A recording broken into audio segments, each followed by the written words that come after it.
What a way to kick off ESPN's coverage of this year's U.S. Open 9-ball championship. Corey Deuel breaking the former world number 1 up against arguably the best player in the world in Efren Reyes. And right away, that cue ball almost finding its way into that corner pocket.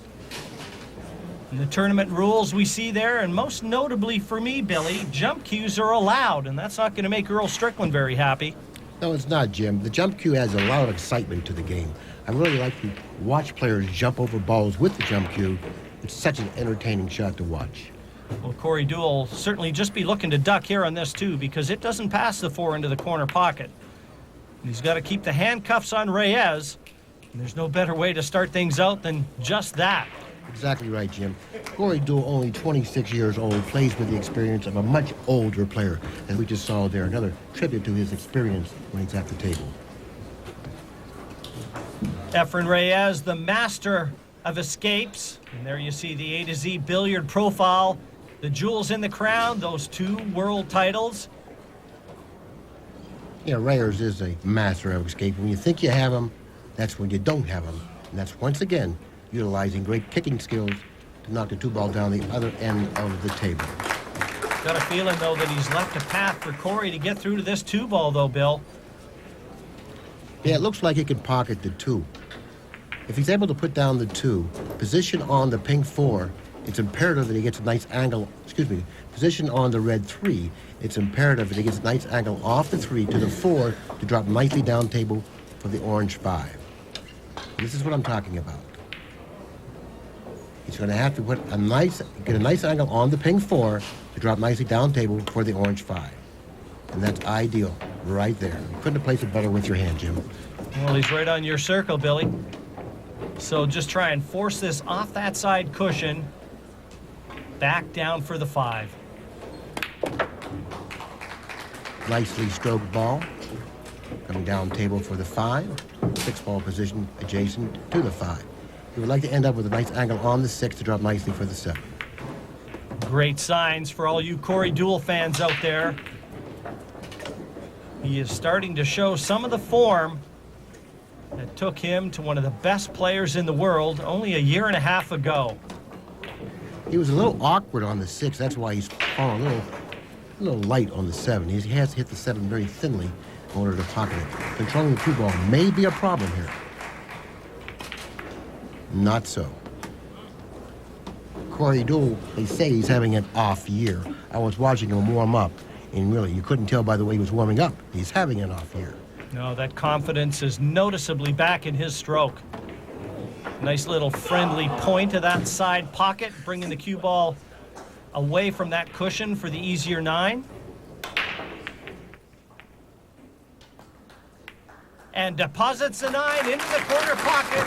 1-0, the score here in Chesapeake. And let's have another look at this great shot that opened the door for Reyes. The snooker laid, and Reyes really from there, Billy, never recovered. Deuel pocketing the 9 to open his account. Rack 2, Corey looking to continue on with the momentum. And using that cut break, Billy. Yes, he's a very experienced player. He really practices the break because most opportunities stem from the break, so it would really do your best if you practice breaking the balls, trying to figure out the characteristics of the table when it comes to the break. If you can figure that out, then you're going to have a lot of opportunities at the table. A long, very difficult 2-ball here for Deuel. Very difficult shot to shoot, particularly with the speed that he hit it with, Jim. Yes, but nothing easy for Reyes. Now, Reyes has an option here, Jim. He can position the cue ball back across table where I've drawn the line here, or he can go the other way around the 3, 9, and 7, trying to hook him behind the 7 and the 9. Yes, it's all about the speed of the shot. That's the key here. That looks pretty good. Even if he lets Corey see this too, Corey's not going to be able to attack from here. No, he can't attack from here, Jim, but what he can do, he can reposition the cue ball behind the black 8. Yes, he's having a good look right now, right about where he's standing. That's where he'd like to take that cue ball. You can hear Scott Smith. He's just announcing there's multi-table action here, 16 tables in all in play. Now, it's important for Deuel to execute this shot the correct way. He can't afford to hit the 8. He can either go long or short. Let's see how he chooses. Let's see what he chooses to do here, Jim. Looks like he's going short of the 8. He can't afford to hit the 8. Barely missing the 8. Great speed. And Corey, there we see his profile, the Billiards Digest profile. Moscone Cup team member and former world #1. And more importantly, Billy, the winner of this event in the past. That's going to put him in good stead here. And both of these players have won this event. And they feel very comfortable playing one another. I expect to see a very sharply contested match by both players. And I expect to see a very well-played match by both players as well. Well, here's an instance where Reyes has a very easy kick shot. Is there anyone in the world better playing kick shots than Efren Reyes? If there is, I haven't seen anyone kick as well as Mr. Efren Reyes. You would like to think that's luck, you know, because I can't do it. I never could. So I have to think that's luck. But you know what? It isn't. You're being modest, Billy. But Reyes is known for being able to turn the tables just when it looks like he's in trouble. And another example yet again. And this time, Corey Deuel on the receiving end. And he'll take some time negotiating this one. And certainly from our camera angle, it does not appear that Corey can get through to that 2-ball. So he's got to contact it off the cushion he's holding his cue next to now. This isn't easy, Billy. Not easy to hit the ball, even tougher to leave it safe. Well, it's not easy to hit it because the 2-ball is positioned in the middle of the table. If you don't hit it going at it, you can't hit it on the return. So therefore, he has to hit it directly going toward the 2, or else it's a foul. Not only does he hit it, Jim, but I thought he pocketed the 2. Reyes. Very close, Billy, but Reyes comes to the table, a long, tricky 2-ball. The good news for Efren is he doesn't have to do much with the cue ball, the 3 at the same end of the table. Nevertheless, Jim, I'd hate to be the one stepping to the table with this type of a shot. Very, very testy shot here, Jim. He's got to hit this very accurately, and accurately he does hit it. He's left himself very difficult on the 3. Now, I wonder if we're going to see Efren. He's very good left-handed. If he doesn't play left-handed, he's going to have to use the rest. It's a left-handed option. He's got to kill the speed of the cue ball. Oh, he's a complete player, Jim. No question about that. Notice the position of the 4 in relation to the 5. Will the 5 pass the green 6? All about controlling the cue ball. Here's where he's got to try and leave the cue ball, Billy. Eventually, when he gets to the 6, he needs that angle. Exactly. That's the side of the table he wants to end up on for the 6, to drop nicely for the brown 7. And notice, he's on that side of the table for the 6. He's attained the angle that he needs to be on to drop nicely for the 7. No weaknesses in Reyes' game, Jim. None at all. At least none that I've ever seen. In my opinion, Jim, we're watching the best player I've watched or I've seen play in the past 40 years. Before then, you know, I can't tell you that, but in the last 40 years, he's the best. And he just seems to be like a fine wine, Billy, getting better with age. Nicely onto this 8-ball. Score line is going to be deadlocked here in less than a minute's time. Look at that cue ball spinning and dots just spinning around. Kind of like makes the game come across a little clearer. Reyes knocks in the 9 and confirms that score line. 1-1 against Corey Deuel. Stay with us. There's going to be a lot more action upcoming here in the U.S. Open 9-ball championships. Great to have you back. Efren Reyes 3-1 in front of Corey Deuel now. He's just taken the last 2 racks and is stamping his authority on this one. But no friends at the table on that occasion. 15.5, the break speed for Reyes. He's capable of hitting him a lot harder than that. But at least if you're a Reyes fan, he's not left Deuel anything easy, Billy. No, he hasn't. I'm curious to find out exactly what Deuel has in mind here, Jim. Well, look at this. He's taking the aggressive path yet again. The bank on the one. Wow, let's have another look at that shot. You might have thought he was going to be ducking. Not Corey Deuel. The long one. But he hasn't come up with a shot on the 2, Jim. But he does have an option here. He can play safe off the 2, setting the cue ball down the other end of the table, behind the brown 7, repositioning the 2 ball to his left around this area here. He can send the cue ball up table, or else he can possibly play a very difficult billiard on the 5. Very difficult shot. Yes. Very nicely executed shot, Jim. The danger there, Billy, it was never going to be easy to control that 2 ball, though, was it? No, it isn't, and as you can see, he doesn't have a shot on the 2. Matter of fact, he's faced with a dilemma here, Jim. He doesn't have a safety, and he doesn't have a good percentage shot for the 2. But he's forced to bank the 2 cross-side. That's his only option. I don't really know what he's looking at here.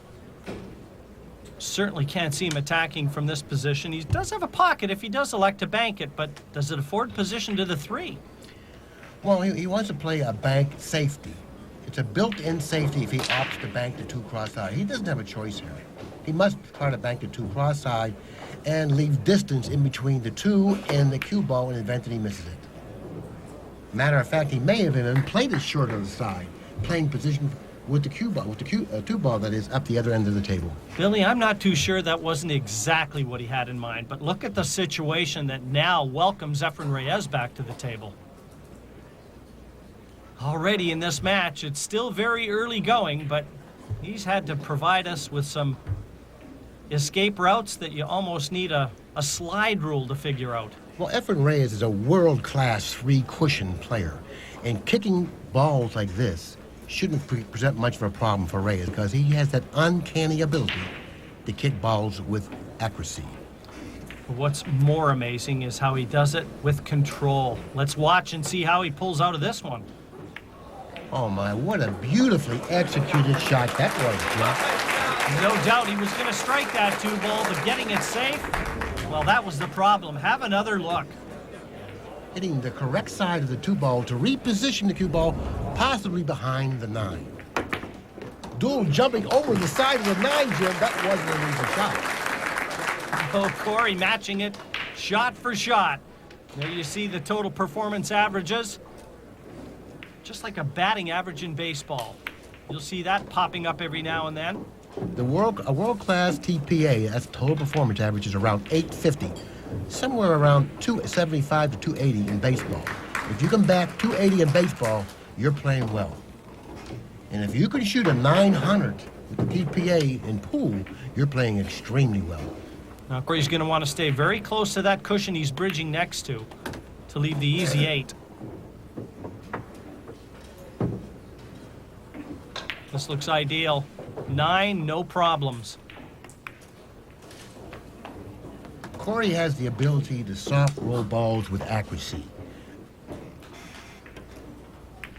Knocks the 9 in, and the scoreline back to 3-2 to Deuel. Still 1 adrift from Reyes.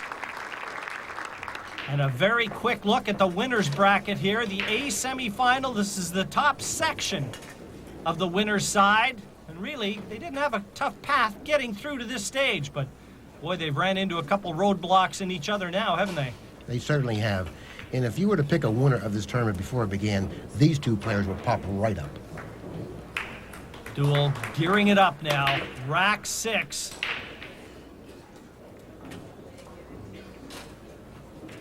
And just like Reyes, nothing down. 19 miles an hour, the break speed. A little harder than Efren, but still no success. And knowing that they're not having much success breaking them with a softer speed, Jim, I look for them to hit the balls harder the next time they get to the table to break the balls. Well, this is going to take some figuring the position from the 1 to the 2. Okay, now he has an option here, Jim. He can reposition the cue ball, sending it in between the 9 and the 3.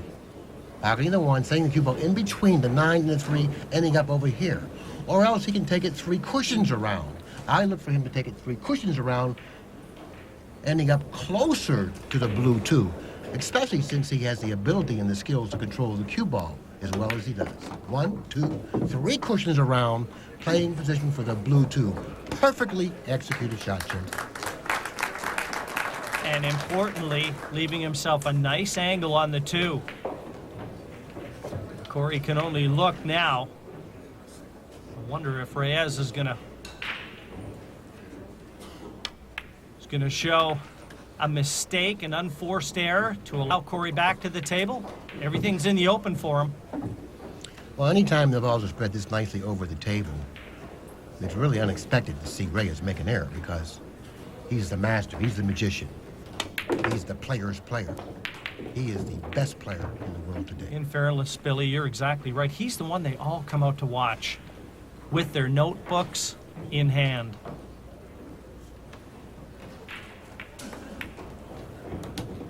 He's put on many a clinic in the world of 9-ball.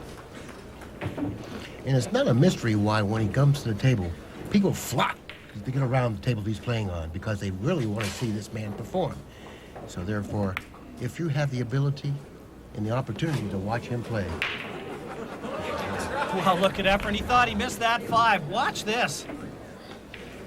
Only the generosity of that corner pocket accepting the 5 ball on that occasion. Had he hit that shot a little harder, it wouldn't have fallen. But he has the, the know-how to play balls with pocket speed. Takes advantage of that. Now, guaranteed, Billy, these tournament diamond tables drawing rave reviews from players and fans alike. Any harder, and there's no way that 5 would have disappeared. Oh, he has such a great understanding of the game. There are certain shots that you have to hit a certain speed to enlarge the pocket. He knows that well, and that was witnessed there on the pocketing of the 5. But he's going to go 2 racks clear yet again. This 9 for 4-2. And back into the comfort zone. He knocks in the 9, and that's where he is, back in the enviable position of 2 racks clear. Stay with us. We'll be back with more U.S. Open 9-ball action between Efren Reyes and Corey Deuel. Welcome back. It's rack number 9, and the magician in control. 6-2, he leads Corey Deuel. He certainly has momentum in his chair for the moment. 18.9 the break speed, and successful. You know, it was a decade ago, back in 1994, September of that year, Efren Reyes' most memorable U.S. Open moment. It was in the finals against Nick Varner, and Reyes got to the finish line first. A tremendous achievement in a stellar career. But right now, he's up against Corey Deuel, a former world #1, and he's got it all to do here. Well, he did exactly what he needed to do, Jim. He repositioned the cue ball behind the brown 7 and the red 3. Deuel steps to the table now. He's got some problems. He's going to probably have to kick, and I really don't know exactly how he's going to do this, going at the 3 ball blocks up. Unless he can see in between the 7 and the 3. He may even play a jump shot here. He's raising the back end of his cue, Billy. Yes, exactly what he's doing. Wow, this has been a high standard, this match. Right from the outset, he's fluked a 3. Lost Talk about a high standard. Look at those match statistics. 9.33 from Reyes. Going to be very tough to overhaul that. Yes, Corey Deuel lost a little dignity in pocketing the 3. But fair trade-off right now for him. Position for the 4. He's fallen maybe a little bit short of the mark.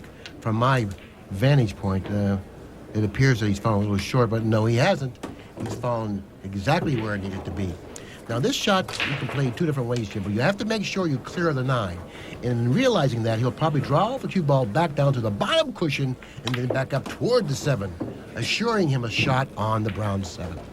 And it is vital that Corey Deuel keeps Reyes under pressure. 6-2 behind. He needs these 2 to get to 6-3. There's going to be no danger here. A vital rack for Deuel. 6-3 the scoreline. And he'll be breaking in rack number 10. He had to have that one, and he got it. So winding it up now for rack 10. So watch for the wing ball. Into the corner pocket, but the cue ball's kicked into the corner as well. 15.5. Not a happy situation for Corey Deuel right now. And that's cue ball in hand to Efren Reyes. And there you see the cue ball in hand rules. After a foul, the incoming player, in this case Reyes, anywhere on the table, and that will be a recipe for disaster, Billy. Oh, yes, it is. But meantime, the balls aren't really laying nicely over the table. A lot of congestion out there. Difficult run out. He's going to have to reposition the cue ball on the 3 precisely in this area here to drop nicely for the pink 4. But he has to be accurate with his cue ball placement for the 3. Now he's trying to figure out what he needs to do. He's running out right now. As he's walking on the table, he's running out. And he's trying to plan his attack. It's not going to be easy. No, I don't think he's going to end up doing this. No, he's going to probably reconsider, which he has. I myself will reposition the cue ball behind the 3, playing position for the 3 in the right-hand side pocket. But he really has to be precise with that particular relocation of the cue ball. Well, let's see what he does. Yes, he'll do nothing in a hurry, will Reyes, and this has been such a high standard, a quality performance, and those figures a testament to that. That's like batting about 600, isn't it, Billy? Yes, it is. In the meantime, he repositioned the cue ball ideally for the 3. And the way he played position for the 3 was definitely the correct way because his margin for error was much greater. And his positioning on the 4 was much more simple. And he also took all the balls out of the equation, running the cue ball around the cushions. He just makes it look so simple. You know, he's an excellent chess player, and now there's a little bit of that chess play coming out in his ball pattern. What a great player. It's really a pleasure to watch him play. It's all about controlling that cue ball, and no one does it better than Efren Reyes. The patterns that this man sees, very few in the world can visualize these patterns. Once again, ideally positioning the cue ball for the green 6, dropping cross table very nicely for the black 8, and then the 9. I hate to be Deuel right now. He's spending a lot of time in his chair. Oh, he's falling short of the mark, Jim. He almost pulled his cue on that a bit, Billy. It looked like he tried to draw back to play the 9 into the same pocket, and he just jabbed it. He didn't follow through. Even the great ones have hiccups every now and then. It's a tougher 9 than he would have liked. But no danger. Reyes knocks it into the side pocket, and with it secures a 7-3 lead in the race to 11 here in Chesapeake. Don't go away, folks. There'll be more 9-ball action with Reyes and Deuel. The last 4 racks have been split here in Virginia. 2 to Reyes, 2 to Deuel, but Reyes is inching closer to the finish line. 9-5 in the race to 11. He really is in command in this match. And it's been such a quality performance by both players, and there you see a testament again to that. Still well over 900, Reyes, just like batting averages in baseball. He's going to be tough to beat if he keeps that pace. Oh, he certainly is, Jim. A difficult bank shot on the 2. Well, that one was never going to be easy. But you know, Reyes, we told you he was a former U.S. Open champion, but I can tell you that his opponent is a former U.S. Open champion as well. Back in 2001, Corey Deuel defeated world champion Mika back here in Chesapeake to hoist the hardware. And what a moment that was for Deuel. He went on to become the world #1 from there. Deuel trying to masse around the pink 4. Yes, it was a great attempt, Billy. Let's have another look at it. Well, he hit it pretty good, Jim, but... just not good enough. No, not good enough. Very difficult shot, by the way. I thought he hit it extremely well, but not good enough. Ray is playing safe off the 2, but he's falling short of the mark. Big mistake, Jim. Could cost him. Yeah, glaring mistake from Efren Reyes, and the sort you just don't see from the great one. But this is a chance that Corey has to take. Position, very difficult from this position for him to play nice shape on the 3. Well short of where he wanted to be. Tried to get that cue ball back into the middle of the table. He's going to have to play this off the side cushion. But these players, they would be trying to knock this 3 in, just as Corey did there. And he wasted no time in doing that. There was no, indecision out there. To the layman at home, Billy, they might have thought that was a fluke. That was far from a fluke. Corey knew exactly what he was doing. Yes, he did. And he did it extremely well. Everything in the open. This is just about holding your nerve together. He'll pocket the 6 in the upper right-hand corner, swinging the cue ball 2 cushions in front of the 8, back down the other side of the table toward the right side rail. 2 cushions toward the right side rail, ending up ideally for the 7. And at 9-5, Corey knows he can't afford any more mistakes. He's 4 racks adrift of Reyes. And you did make mention to the fact that both of these players are playing extremely well. Reyes was shooting a 924, Deuel around an 870. And it's hard to shoot 870 when your opponent is shooting a 924. It's certainly something that's very difficult to do, but Corey Deuel seems quite comfortable out there. And a simple 9 to get back to 9-6 for Deuel. Knocks it in. Pulls one back, but importantly, he'll be breaking in rack number 16. He's going to have to try and take the baton and keep running towards the finish line.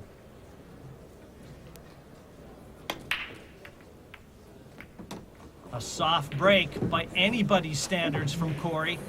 15.1. He can hit him harder than that with one hand. Well, he certainly let up on the break, Jim. He really knows how to break the balls. He practices the break, and he gets good results. And the master of the cut break. He's got a very tricky 1 ball. Does he attempt to try and cut this into the corner pocket? Very thin, where the blue 2 is placed just near that brown 7. Fraught with danger. He really doesn't have anything appealing. He doesn't have a good safety. He doesn't have a good offensive shot. So I'm curious to see what he does do. A lot of indecision out there, Jim. A lot of indecision. And it's a very important moment, and that's why Corey has taken all this time. He's trailing 9-6. He can't afford to fall any further behind. And Reyes has really dictated the pace up till here. He's undercut it. And what's worse is he's left a clear path to that 1 ball for Efren. You can see the Reyes statistics coming down noticeably. The poor safety shot in the preceding rack. Well, it looks like he's left him a shot on the 1, but that's not the problem. The problem is attaining a shot on the blue 2. If you notice, the blue 2 ball is tied up against the brown 7. So I'll be kind of curious once again to see what he wants to do here. Well, I think he tried to break loose the 7 from the 2, but he hit the 1 ball very fat. And he didn't get the speed of the cue ball that he wanted to end up with to break the 7 away from the 2. Well, it certainly doesn't look like he can attack from here, Billy, but he's got a few safety options. And when you see Efren Reyes in a position of quandary as Corey Deuel looks on, you know that it's tough. Once again, a lot of indecision out there. I myself would play safety, hitting the 2 ball thinly, setting the cue ball in between the 2 and the 9, repositioning the cue ball somewhere on the other side of the 9. Trying to keep it simple. That's usually a key to success. But again, Reyes taking a lot of time. This is what I would do. I would reposition the 2 ball and the cue ball, but it looks like that he's not going to do that. See, I would reposition the cue ball behind the 9 like that. I don't know if he has that in mind. He's such a creative player. Well, you can bet he's going to come up with something pretty special. He almost always does when you least expect it. Look what he's done here, Jim. Realizing that repositioning the cue ball between the 2 and the 9 was quite difficult, so he repositioned the 2 ball instead of the cue ball. What a great shot. Weaving that 2 between all those colors and judging the speed to perfection. He just never ceases to amaze. Corey knew, sorry, Billy. Corey knew what he was going to be faced with coming into this match. He knew that he had to try and avoid these tactical battles. But Deuel's really standing up to the heat quite well, Jim. You know, when Deuel comes to the table, he brings a finesse game and a power game, and he brings a lot of experience. Even though he's only 26 years old, he plays with the experience of a player much older. And he knows how to keep it together mentally. Well, he's a road warrior, spending a lot of time down in Florida now. He enjoys a game of golf when he's not on the pool table, and he's pretty handy on the golf course, let me tell you as well, Billy. Very talented Corey Deuel. Very talented player. Once again, a dilemma. Doesn't have an offensive shot, doesn't have a good safety.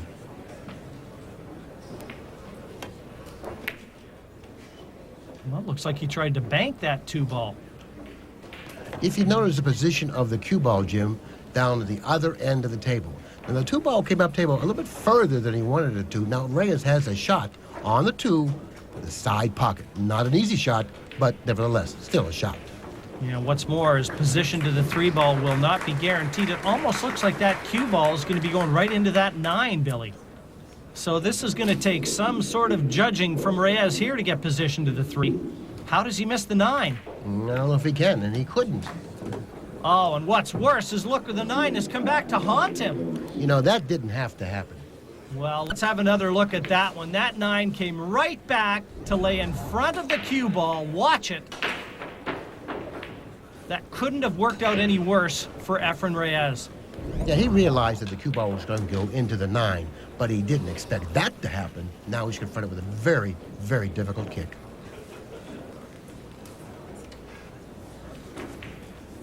The master of the kick shots. Now he'll kick this with good speed. He'll separate the 3 ball from the cue ball. You know, he has hit the outside of the 3, but not that far outside. Did he hit it? Oh, he just feathered the 3. Just touched it. Are you sure? I'm positive I saw the 3 move, but I don't know whether Corey knows it. Well, Corey doesn't. Corey's asking. It's not cue ball in hand. Let's have another look at it. Watch the 3. Just feathers that 3. And our referee quick to inform Corey Deuel that Reyes did in fact play a legal shot. But still, a chance here for Deuel, and a chance that he must take. Well, he has to cut the 3 in, going 2.5 cushions with the cue ball. 1, 2.5, clearing the 9, which he's done. Now he's going to cut the 4 ball very thinly into the pocket, trying to control the cue ball at this end of the table for the green 6. This shot doesn't play simple either.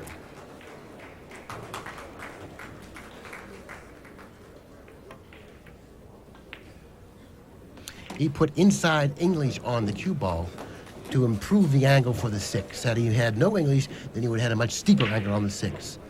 But that's not what he did.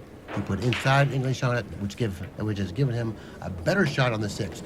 But look where he's ended up on the 7. Rather awkward. If he opts to play the 7 in the corner, he's not going to get much cue ball movement here, Jim. But if he cuts it in the side, much more difficult shot, but better cue ball control. Nicely executed. Great control of the cue ball as well. He needs these 2 to get back to 9-7. He's really playing well, Jim. Quite comfortable at the table, even though he trails in this match. So this 9 to get back to just 2 racks behind Reyes. Well, that one wiped his feet before it disappeared. Anxious moments for Corey Deuel, but it is really heating up here in this year's U.S. Open. Stay with us for more action from Chesapeake.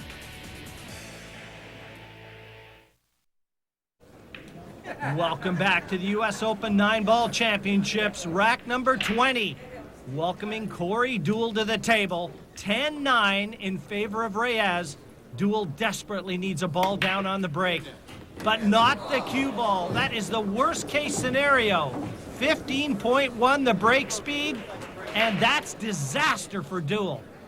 Yeah, Deuel figured he had this match pretty well under control considering where he came from. And he must feel like he's just played his last shot in this year's U.S. Open A-side.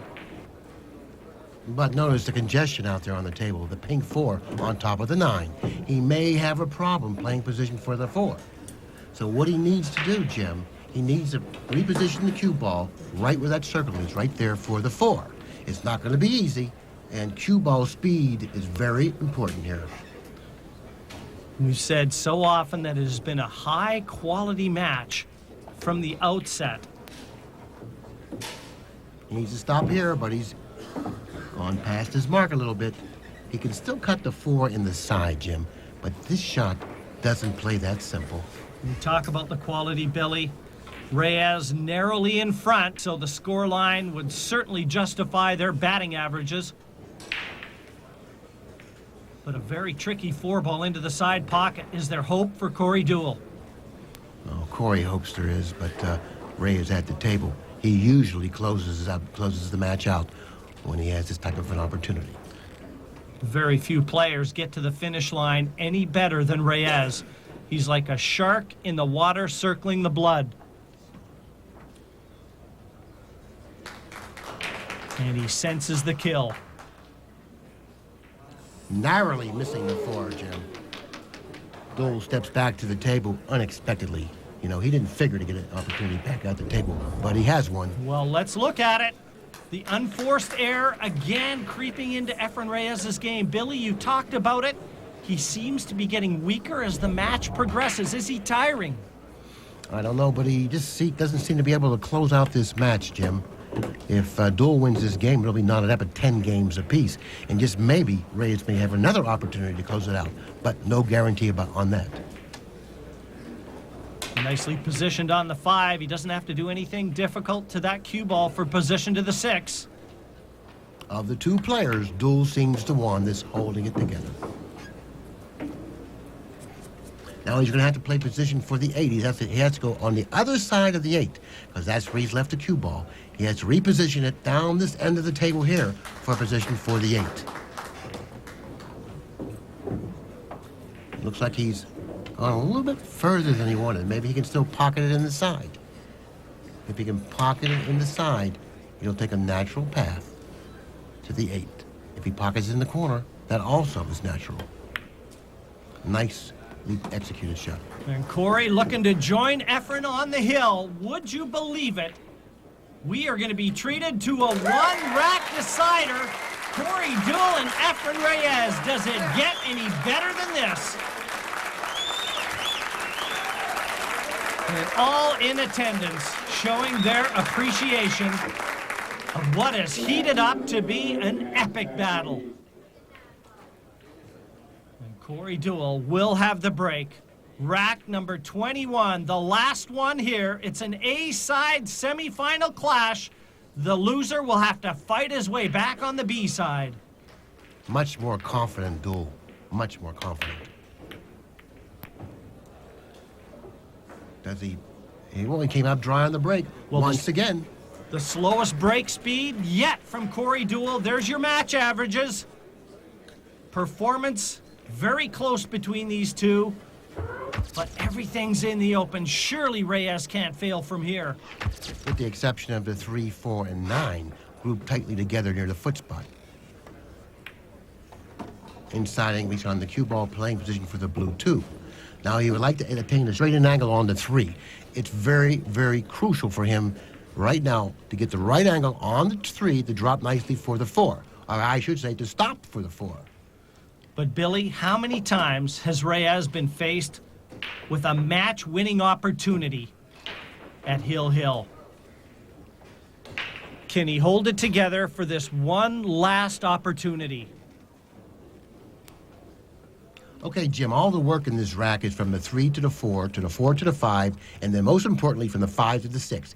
He needs to stop straight in on the 3, which he's done. Now he needs to go 2 cushions, leaving himself an angle on the 5 to go 3 cushions around for the 6. If he can end up there, This match is his. It all looks so simple with the telestrator, Billy, but under the immense pressure that both of these players are under right now, could it possibly be easy enough? And keep in mind, Reyes has had problems closing out this match. And what's worse is he's got to use the bridge. It's not often we see him opt to use the bridge, but forced to use the bridge here. Now he has to end up with a nice angle on the 5 to go 3 cushions around for the 6. If he's able to come up with a shot on the 6, he should win this match. This is the shot. Absolutely, Billy. Position from the 5 to the green 6 he's standing next to will certainly see him across the finish line, but it is a big if. He's got to get going. He's not going fast enough. I don't think he's hard enough. Look at this. Yet again. An error. One more look. Corey Deuel willing that cue ball to stop. Look at him. But did it stop in time? Deuel said wow to himself, realizing he's going to have another opportunity back at the table, something he really didn't expect to have happen. This has been an unbelievable match. Forced to kick at the 6. And I think he's going to leave Corey a chance. Would you believe it? Jim, this is a very, very demanding shot. He's straight in on the 6, quite a distance from the 6. He's going to have to use a big stroke. He has the power stroke to do it. He can pull it off. He's a great player with a great stroke, and he needs it right now. All the cue power that Deuel possesses. Called into action there. Look at this. He's overhit it, Billy. He overhit it. He realizing that he had to get back down table.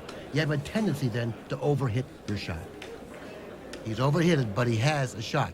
Not an easy shot, but a shot. Take a brave man to attempt this down the bottom cushion. Cleanly struck. And that could well be your winning shot. Look at Corey Deuel. I think Reyes knows it. What a great shot on the 7 from Deuel there.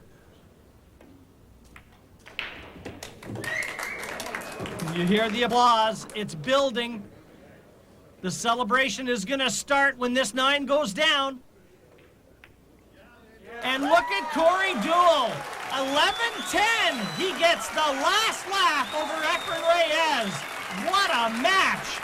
One rack to decide it all. Corey Deuel, an 11-10 winner. He stays unbeaten here in Chesapeake.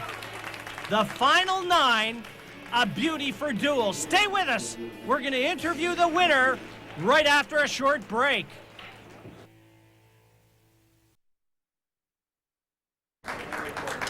Welcome back to the Conference Center here in Chesapeake. It's a B-side semifinal match here. The mighty Earl Strickland against Rodney Morrison. No player is more decorated in U.S. Open history than Strickland. Have a look at that.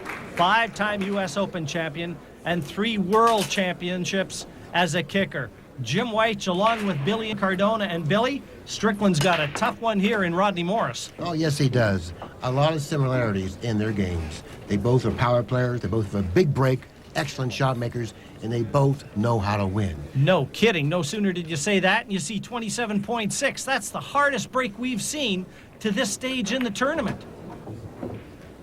They don't call him the mighty Earl Strickland for nothing. Now, Earl has been playing with a lot of energy. In the past few matches I've watched him play, he's had a lot of energy, but if he channels it in the wrong direction, he can self-destruct. But this man is sheer brilliance in motion around a pool table. It's almost like he was born to play this game. He's terrific, in fact, Billy, at all things that involve balls. Tennis, very adept on a tennis court, loves a game of golf, and he's a single-figure handicapper on the golf course. He's got the hand-eye coordination. And what I said before the match began, Earl Strickland probably is the most talented player in the world, and I really do mean that. I mean, he can shoot any shot at any distance with any speed. What a stroke. He just plays on instinct, and it's so natural. He just does everything so easy. And few players in the world play as quickly as Earl Strickland, as you're witnessing right here. Just like that, a break and clearance for the Pearl. And Earl bothers the scorekeeper first, 1-0 over Rodney Morris. And there's how he got to this match. Most notably, defeated Jeremy Jones 11-3. A huge win against last year's champion. But that loss against Tyler Eady, the young unknown Canadian, well, that's what bumped Strickland to the B side. Lot slower break there, Billy. Yes, so many quality players in the game today, Jim. You know, Tyler Eady, excellent player, but relatively unknown. But nonetheless effective. Well, yeah, players come into this year's championship unknown for now. But a U.S. Open title, that can put you in the starting blocks in a hurry. It looks like Strickland's in a hurry running this rack as well, Jim. He went through rack number 1 effortlessly. And it doesn't look like there's any danger here. Mind you, he may have to use the bridge here, Billy. Okay, now the position of the 6 ball located in the center of the table. He could end up with 2 different types of angles on the 6. If he ends up with this angle on the 6, over here where the circle is by the side pocket, he'll then drop nicely for the 7. The other angle, he's forced to draw the cue ball cross table for position for the 7. So therefore, he has his work cut out for him here, Jim, depending on which angle he ends up with. He would like to end up on the right side of the 7, where he doesn't have to use a cushion to play position for the 7. But from the angle that he's left himself with on the pink 4, that's going to be awfully hard to attain. He'll probably go down toward the center of the table, opting to draw the cue ball now to the side cushion, back across table for the 7. But he has to make sure that he doesn't draw too hard and end up in back of the 8. Still, that was a tricky shot that faced Strickland there. A lot of these top 9-ball players, if they have an Achilles heel, it comes in the form of the bridge. Notice he's staying away from the 8, realizing that if he draws the cue ball behind the 8, that could stop his momentum. I've seen Earl play all over the world, Billy, and he looks like a man on a mission in this year's event. He's got that look in his eye and that stride around the table. And the balls are going in the center of the pocket. Yes, Diamond Tables manufactured these pockets. Strickland is filling them. 2-0 over Rodney Morris. It's a race to 11, but this was the shot, for me, that could have been the hurdle in this rack for Strickland, but no dangers. As he breaks in rack 3, it doesn't look like anything found its way to the pocket, and noticeably the break speed back up, 27. And Rodney Morris, there you see his Billiards Digest player profile. No stranger to the winner's circle here in the U.S. Open Championship. 1996 was a memorable year for Morris. Well, from the angle that he's been left with here on the 1, it doesn't look like, or it doesn't appear that he can bank it cross side. I look for him to reposition the cue ball, perhaps behind the blue 2. There goes the cue ball and needs a little more speed, and he's got it behind the 2. Great shot. Well, not a nice situation that welcomes Strickland back to the table, but you could hear our MC, Scott Smith, introing another match on one of the outside tables. Still 24 players left here to contest the 2004 U.S. Open title, but Morris is hoping he's going to be the last man standing. Difficult kick here, Jim. Nicely struck ball, nice speed. I don't know what he's left, if anything, here, Jim. Morris at the table, really undecided what he has or what he needs to do. He's taking a look at the situation. I don't know. What can he do here, Jim? Well, he's got a chance. If he wants to attack here, Billy, he could elect to try and play that one off the 4, the pink 4, into the bottom corner. And that's exactly what he's done. Knocked the 3 in just for good measure. But unfortunately, the 2 ball will be the next ball. It's up table to the right of the upper right-hand corner pocket. Does he have enough room to pocket the 2? It's been smooth sailing so far for Rodney Morris in this year's event. Apart from one hiccup, you can see it at the bottom, that loss to Gabe Owen, 11-7. Mark that one down. Gabe Owen is definitely one to watch. Still on the A side. That young man from Oklahoma, he is playing some of the best pool of his life. And that's last year's Open champion's buddy, Gabe Owen. And that's Gabe Owen's mentor, Jeremy Jones. So Gabe is really playing well in this tournament. Morris eyes up this long 4. Everything's in the open. Rodney's 2-0 down to Strickland. So he's got to try and make some headway into that deficit. And a clearance here with the remaining 5 colors would also go a long ways, Billy, to establishing a little confidence for Morris. Now he has to play very accurate on the position for the 7 because of the position of the 7. If he opts to shoot the 7 in the lower right-hand corner and draw the cue ball back, that side pocket may be in the way there, so watch out. He needs a real good angle on the 7. I don't know if he's got it. Maybe he'll have to go cross table. It doesn't look like he can get down table far enough with the angle he's left himself with here. Let's see what he does. Wow, he's going to get too close to that side rail, Jim. This could be a problem here. This could be a problem. He didn't want to end up with this severe of an angle on the 8 in considering where the position of the 9 is. And certainly, given where the cue ball is finished, it's going to make life very difficult for Rodney Morris to be able to jack up and draw that 8 ball and keep the cue ball on the left-hand side of the table. Billy, he's going to have to spin the cue ball here. Yeah, he's going to have to go forward, applying right-hand English on the cue ball, sending it 2 to 3 cushions behind the 9, playing the 9, playing position for the 9 in the upper left-hand corner pocket. That's the pocket adjacent to where the 8 is. 1, 2, now the 3rd cushion, playing position for the 9. Very nicely executed shot. The cue ball travels all that distance and lands right where Rodney wanted it. He needs this 9. And it is there. 2-1 to Earl Strickland. The 2 former champions duke it out. We'll be right back.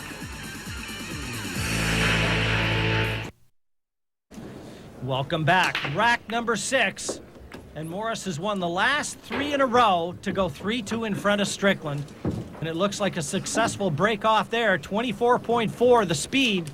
And there you see our performance averages. 963 for Rodney Morris. Boy, that's going to be tough to overcome. And those performance averages, in effect, like a baseball batting average, they really tell what the player's performance is like. And there you see it. It's reflective of 1,000, which is a perfect score line. Okay, what he has here is nothing. He cannot play the 3 in the side. The angle's too steep. But he has to reposition the cue ball behind the 4, which I think he's done. I'm not quite sure, but I think he's gotten far enough cross table where it's behind the 4. This isn't going to be easy to escape from. Controlling not only the object ball, but the cue ball. Well, you have no idea how difficult that was. Well, as tough as that is, you can see Strickland's reaction, Billy. I think he knows he's going to find himself in the soup when he comes to the table again. You know, I don't particularly agree with how he played that shot. I would have tried to created some distance in between the cue ball and the 3 ball. Strickland will then kick it to 3, hitting the bottom part of the 3, sending the cue ball then behind the 9, like so. Nicely executed shot. But look, he's pocketed the 8. Well, the ill-fated Strickland now has a shot he didn't want to end up with. He wanted Morris to end up with this shot, but he's the one that has to shoot it. No, and a picture says 1,000 words. Rodney's happy he's not getting out of his chair there. So the jump shot for Strickland. Look at that! My, what was that? With his playing cue. Earl does not agree with the jump cue. He played that one with his playing cue. And what a shot. We'll definitely come back and show you that one later on. Well, he certainly took that one off the top shelf. At least not mine. And you know what he's talking about. You can hear him out there. The other guys will tell you, oh, yeah. Well, he feeds off of stuff like that, you know. Whenever he executes a shot like that and carries that high of a difficult shot, like, you know, it's a very difficult shot to execute. When he executes it, he lets people know, hey, I'm Earl Strickland. I can do that. Billy, he also lets them know that he played that shot with his playing cue or his break cue, not a jump cue. He does not agree with it. Notice how he played position for the 6. He had an awkward angle on the 5 that suggested that he was going to go toward the 6 by drawing it. So therefore, he hit it with the speed that if he hit the 6, he would end up with a shot. And if he missed the 6, he would end up with another shot as well. Very smartly executed shot. And the perfectionist that Strickland is, you can see him a little shrug of the shoulders there because that cue ball didn't get to where he wanted it to. But to be honest, I don't see any problems here.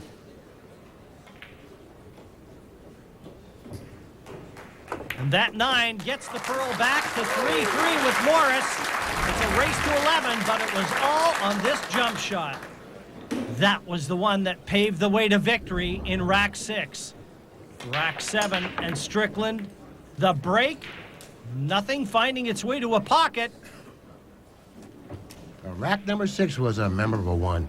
We saw Strickland shoot 2 excellent shots in that rack. And Morris looking at the table, and a memorable moment for Rodney. Back in 1996, he was crowned the U.S. Open champion and defeated Efren Reyes in that epic final. A thinner Rodney Morris and a few less gray hairs, but he can still throw those left hands. And you can bet that he's going to try and administer a few body blows to Strickland before this match is over. No, he has a problem here, Jim. He can bank the 1. If he can hold the cue ball where the 1 is, he'll have a shot on the blue 2. Let's see if he can. No, he opted to play safe. And I don't find any fault in his selection there, Jim. He's left Strickland a lot of distance in between the 1 ball and the cue ball. Strickland really doesn't have a good shot here. Matter of fact, what a dilemma he has. He doesn't have a good shot, and he doesn't have a good safety. I'm going to be curious. I'm kind of curious to find out exactly what he has in mind. Well, there's no way he can attack from here, Billy, because he can't possibly get positioned to the 2. It's at the wrong end of the table. So this is all about containment. You can see in the back, we've got other tables in play. Still 24 players left here, but this is a do-or-die match, Strickland and Morris. The loser packs his bags and heads home. If you notice, if he pockets the 1, the cue ball will then go into the green 6, so I don't look for him to do that. Very nicely executed shot, hitting the thin side of the 1, enabling himself to miss the 6 with the cue ball.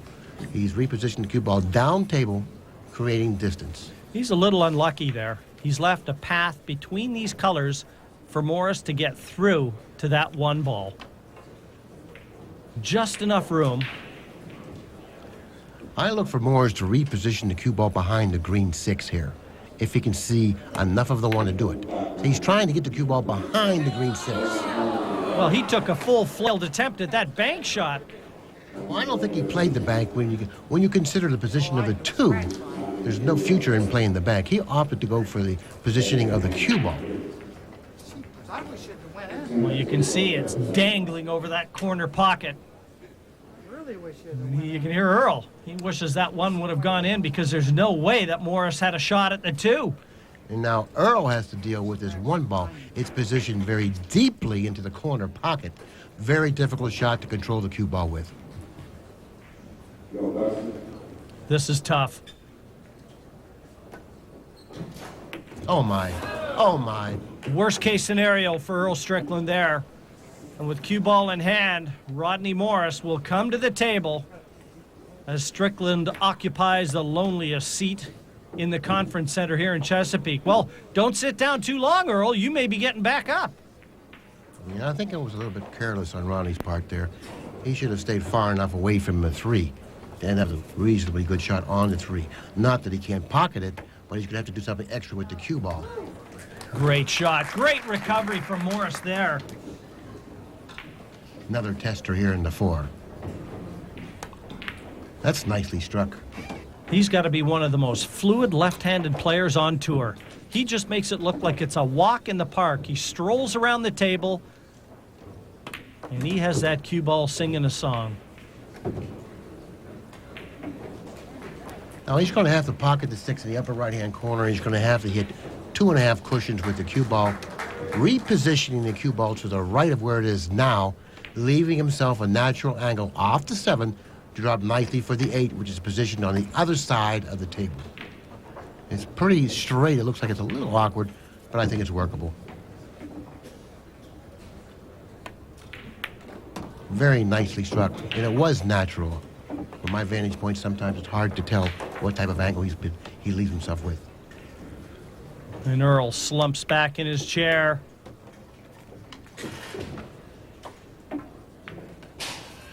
Morris deposits the 9 and goes 4-3 in front. Don't go away, folks. It's heating up here in Chesapeake. Welcome back to Chesapeake. We're deadlocked here. 4 racks apiece. The Pearl all set to break. The race to 11. Billy, this promised to be a very tough one to call before the outset. As you see Strickland's break speed, he has slowed it down a notch, but it's living up to all the hype. Yeah, very quickly, Jim. The key to this rack is getting from the 2 to the pink 4. Pocketing the 3 on the break, and then go from the blue 2 to the pink 4. Now this is where he may run into problems. If I were he, I would pocket the 2, sending the cue ball cross table to his position, pocketing the 4 in the lower corner. He struck it a little thinner than I would have, realizing that he may go behind the 5. $30,000, the eventual winner's purse here. It's the 29th edition of the U.S. Open. Easily the most prestigious and longest running event on the Pro Tour. And Strickland has won it 5 times.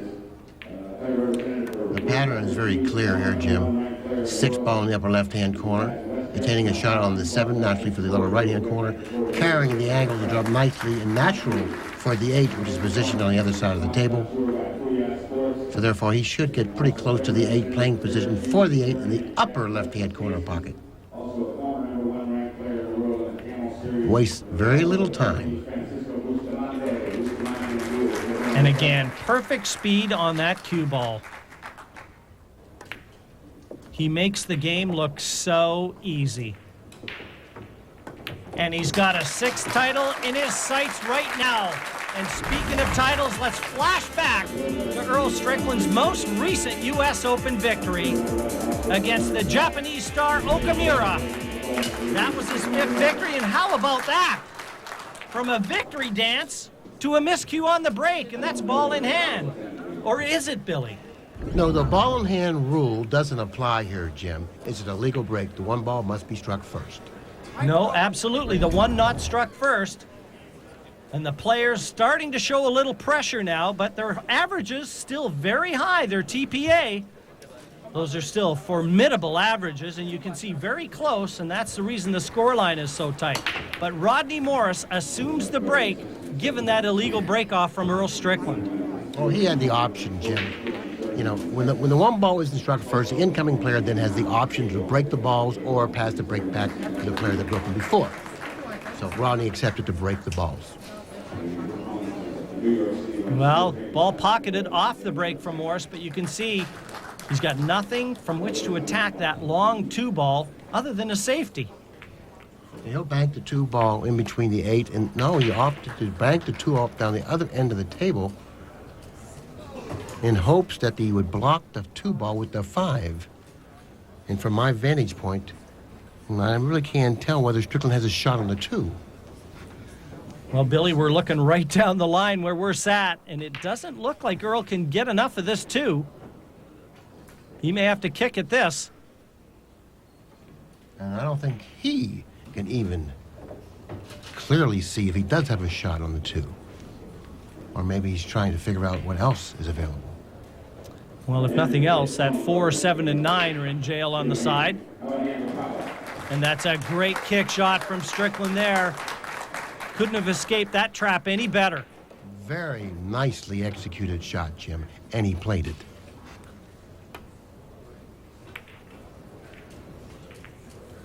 Well, the safety exchange continues. And the reason being is the next ball on after this blue 2 is the pink 4, and that's what's troubling Strickland. How do I get to that 4 ball from the 2? Well, he's trying to figure out whether he should play a safety here or go for the 2. There really isn't much future in going for the 2 considering the position of the 4. Let's see what he does. No, he didn't go for the 2 because the 4 was out of position. So he opted to play a safety off the 2 ball, repositioning the cue ball down to the other end of the table, creating problems for Morris. No, and putting distance between the cue ball and the object ball, never a bad formula for safety. Nice return safety by Morris. repositioning the 2 ball at the other end of the table. Now Strickland has a much more simple safety to play. It looks like that if he hits the 2 head on, he can reposition the cue ball behind the black 8 and possibly reposition the 2 ball maybe in that area or even perhaps in front of the pink. Well, he certainly hasn't got the cue ball behind the 8, but I don't know whether Rodney can get through to that 2. Doesn't look like it. So again, going to be kicking at this off the top cushion.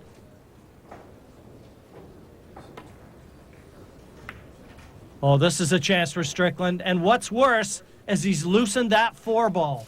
Well, yes, he has, but the 7 ball looks like it's laying against the 9. I think Strickland should take a look at the 7 ball because it's laying against the 9, and he's going to have to deal with that at some time in this rack. Now, he's taking a look at it now to determine whether or not it'll pass the 9 into the corner pocket. If the 7 doesn't pass the 9 into the lower right-hand corner, he does have the angle and the ability to loosen the 7 from the 9 now, but certainly it's not without risk. He's going to try to determine if the 7 will pass. If it doesn't pass the 9 into the corner pocket, he can loosen it up now, but no guarantee he'll come up with a shot on the 4. You called that like a prophet, Billy. Taking the chance to loosen the 7 has cost him position to the 4. And as Rodney looks on, I think he knows that he's going to be getting another chance at this rack. But I really can't fault Strickland for his shot selection there because he didn't have to come up with no shot on the 4. He does have some control now on the 4. He can play the cue ball behind the 9-7. But he has to be careful here. He can't hit that much of the 4 to comfortably control the cue ball. So he's going to try to do what he can do from the angle that he's left himself with. And just to remind you, we're finally poised in this one. Strickland leads 5-4. It's a race to 11. And basically sudden death. The loser here, there's no tomorrow, not in this event. He cannot pocket the 9 on the side. He wants to shoot the 4 ball. He wants to shoot the 4 ball short of the side, drawing the cue ball behind the 9. And just like that. But he's hit it too hard.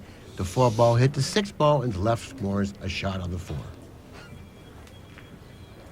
And one thing about Earl, you can get a read on exactly how he feels about his efforts with one look at him. He doesn't hide his emotion. No, he doesn't. That was an excellent shot. Very difficult shot to shoot, considering the position of the cue ball. Positioned very closely to that side rail. He was able to deal with that. But certainly isn't out of the woods yet. Tough shot on the 5. Now the position of the 7, Jim. Very curious position. Now he's going to have to play accurately on the 7 here because the 7 will only go in 2 pockets. The upper right-hand corner and the right-hand side.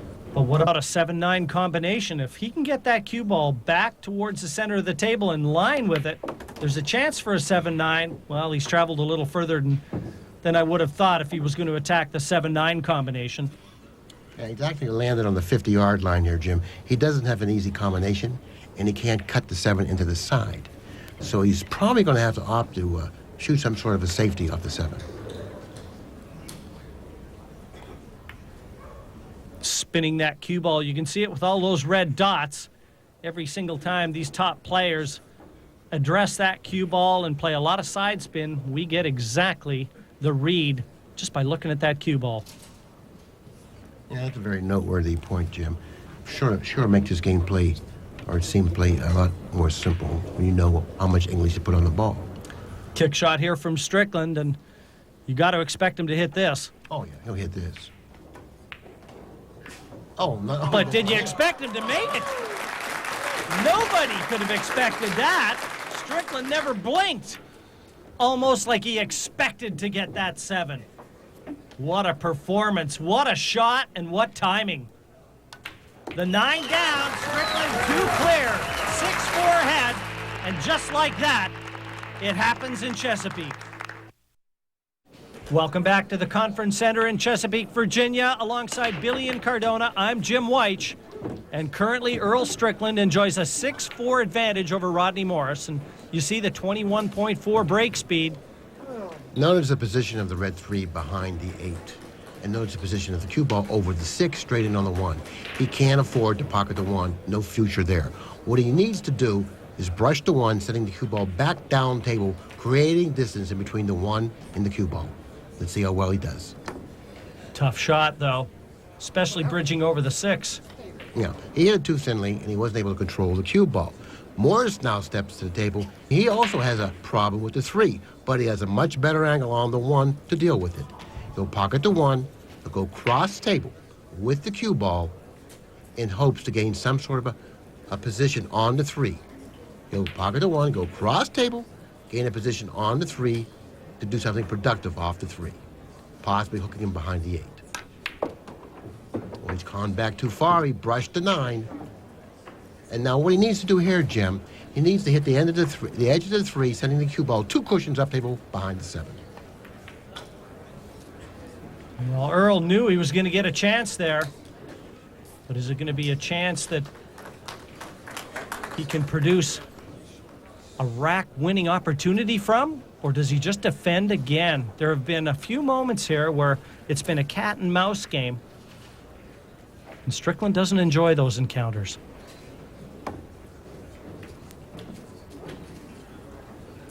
Well, that couldn't have worked out any better, Billy. Look at the position that welcomes Morris to the table here. And Morris doesn't have any options here, Jim. The only chance he has is to go directly toward the 3. And what's going to happen after that, who knows? You look up ugly in the pool playing dictionary, and you might have had a picture of that shot that welcomed Morris there. And Rodney knows that the long, straight 3.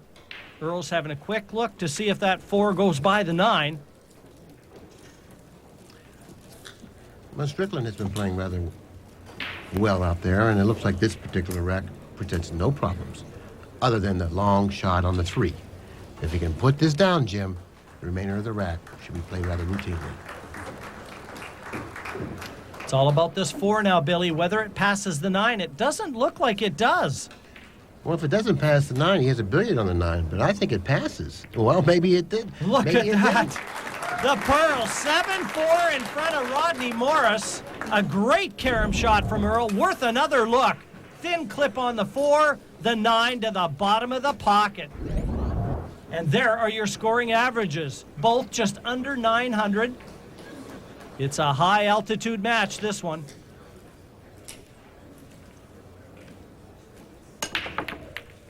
One on the side. 2 ball finally coming to rest on the other side of the table. And again, noticeable, Earl is starting to slow up his break speed. He's enjoying a measure of success. We saw him break at 27+ miles per hour earlier in this match. Now a little slower. And so is his decision right here. It's a little slower, considering the position of the 3. Notice he can pocket the 2 in the lower left-hand corner. Then he can go cross table twice for position for the 3. You know, he may be better off playing position for the bank on the 3 here, Jim. If he pockets the 2, maybe he's better off playing position for the bank on the 3.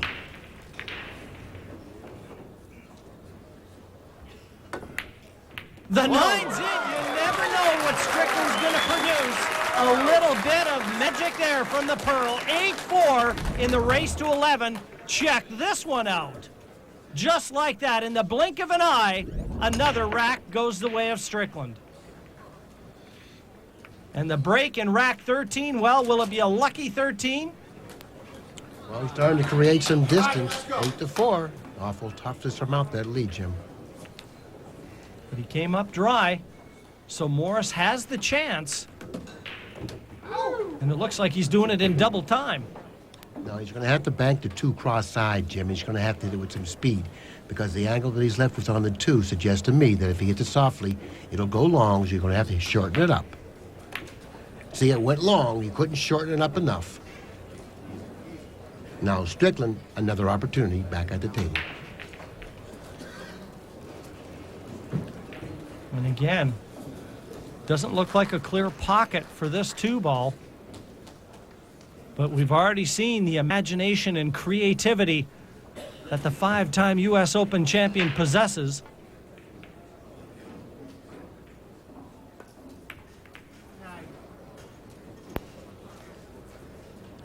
You know, it looks like the balls are starting to cooperate for Strickland, and they have been for quite some time. I'm not trying to take anything away from Strickland's play. I think he's playing extremely well. But the balls are cooperating for Strickland. Notice, missing the 2 ball, Morris figured to end up with a better shot than this.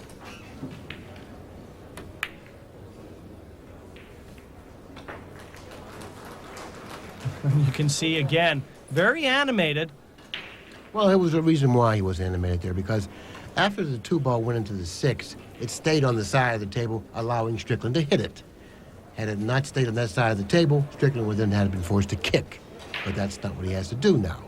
He can hit it, and he can play reasonably good safety, but he didn't. Let me see what happened now. Look at the 3 ball. Can it pass the upper left? Can he be pocketed in the upper left-hand corner? I don't think so. Morris is having a good That's right. look. The 3-6 does offer a combination, Billy, but guaranteed that'll be the only path to victory for Morris. So things aren't coming that easy for Morris right now. He has to pocket the 2. I look for him to go into the 3 with the cue ball here. Just like this. Go into the 3, reposition it somewhere. Now, once again, problems ahead of him. He can pocket the 3, but where's the cue ball going? Maybe he's better off playing a safety behind the 7. And Earl Strickland, even though he's 8-4 in front, you'd never know it. The way he's looking here, it looks like he wants to drop that cue ball right in behind the 5. Well, if he goes for the 3 ball here, bad things can happen to him. But he was wise in choosing that shot.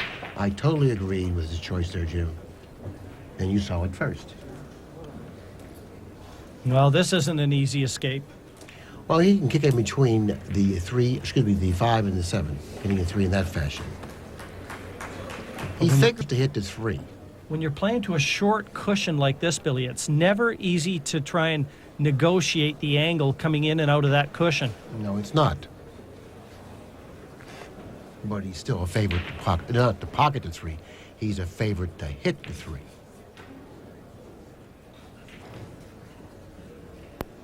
Well, let's see what happens. He's going to have to hit it with speed. Well, whoa, what happened there? He pocketed the 3. Like I said before, Jim, things are going well for Strickland. He's playing well, and the balls are rolling for him. And that spells big-time trouble for Morris. Well, as if the scoreline wasn't bad enough already. Rodney really doesn't need to see any flukes, any timely flukes like that one could be. I like playing a safety behind the 7, which he's done, but he hit the point, but it didn't help him. It didn't help Morris, that is, because it looks like the cue ball has found a position on the table behind the 7. Now Morris has to kick.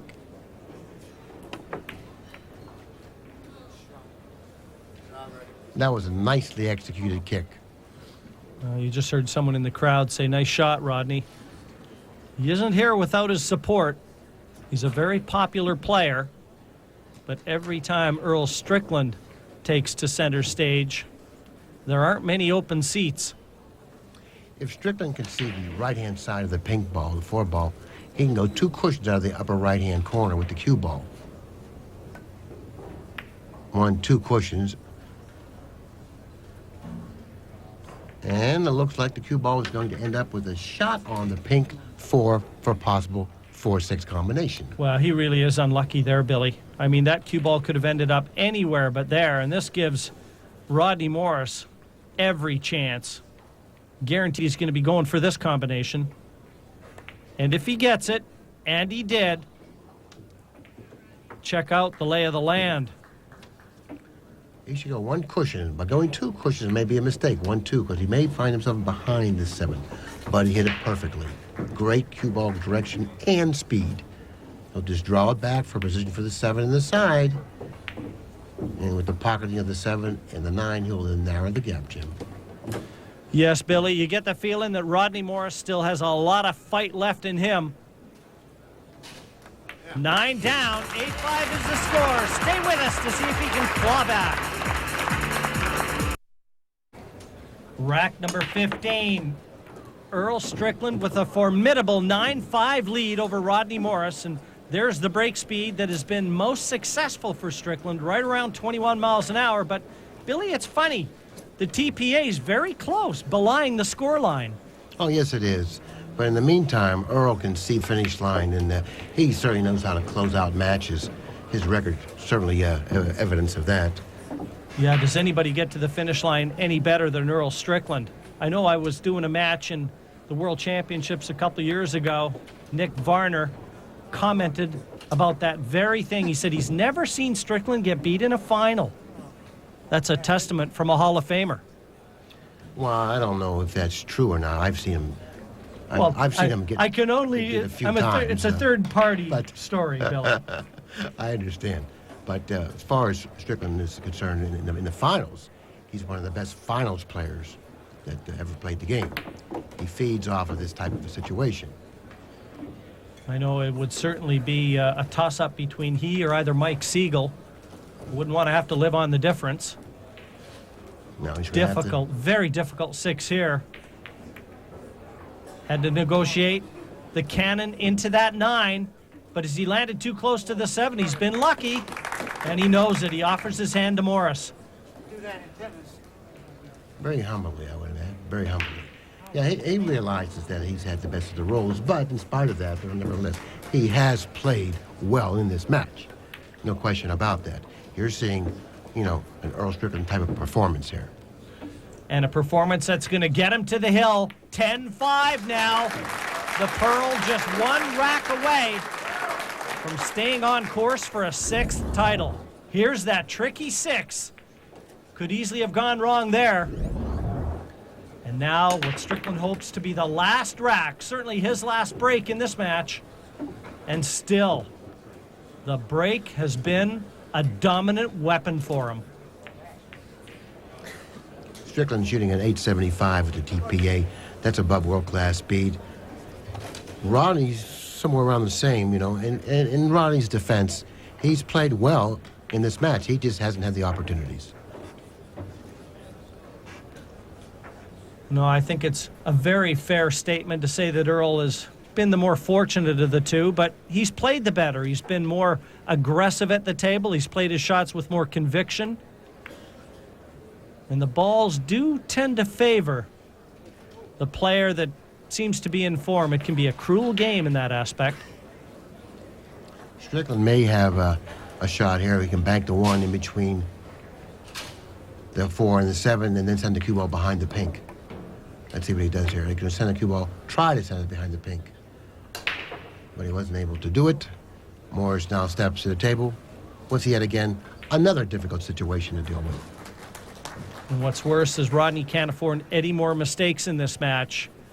His next could well be his last. In fact, in this event, the loser here goes home.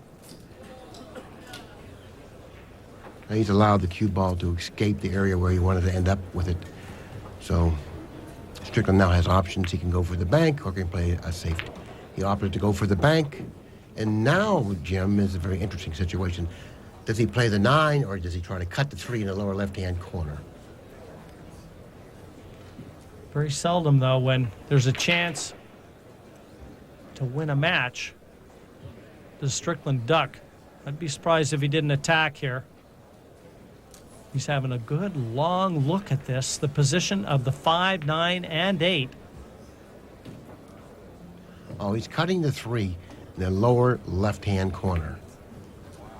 Nicely executed shot.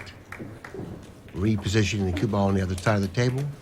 Fairly good angle on the 4, but the cue ball is positioned too close to that side rail. He may have a problem negotiating this shot in terms of playing good position for the 5. Yeah, it's impossible to get that cue ball close to the 5, so he's going to have to dial long distance. And this shot isn't that easy. It's a little tester here, but fortunately for Strickland, he leads by 5 games, 10-5. Oh, he's up off his cue very quickly there. Now, once again, Morris steps to the table with not much. I noticed, though, he lifted his head. As soon as he struck that cue ball, he knew that he had missed the 5. Possibly a sign of nerves. We say the toughest to win, Billy, are the first and the last. Well, Strickland's accomplished the first part of that equation. This has been a very, very frustrating match for Morris to play. You know, he didn't play poorly in this match. Matter of fact, he played quite well. The balls just didn't seem to cooperate at all for Morris. Well, this cue ball's tracking nicely up towards the 7. Everything there for him. And in fact, Morris concedes. He comes out of his chair. Earl has done enough in this one. He raises his hand. An 11-5 win. He stays on song for an unprecedented 6th title. Join us for an interview after with one of the legends of the game. Well, what a performance here from Earl Strickland, already a 5-time U.S. Open champion and making a very strong bid for a 6th title. Earl, I noticed a little different breaking style from you this time, an open bridge. Yeah, I changed that today. I was in the room last night just pacing the floor trying to figure out a way to generate some offense. And the break is all about offense. So I said, well, you know, I watched Johnny use that open hand bridge, and I actually control the cue ball better with it. Well, one thing about it, it's a very good school of thought for anyone learning this game out there. You're never too old to learn. You can never have too many titles to learn, Earl. And Rodney said after the match, he says, you know, I'm going to start using that bridge. And Rodney's a great player, and things went my way, and I played pretty sound, though. Well, Earl, we've spent time together, interviews and such all over the world. I have to tell you, I've never seen you look quite this dominant.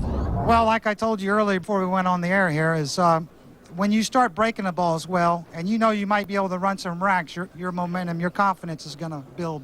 And I had a close match early today with, I forgot the gentleman's name, but he helped me. He was running out to beat me, and he didn't get out. And maybe that's been my luck today. I don't know.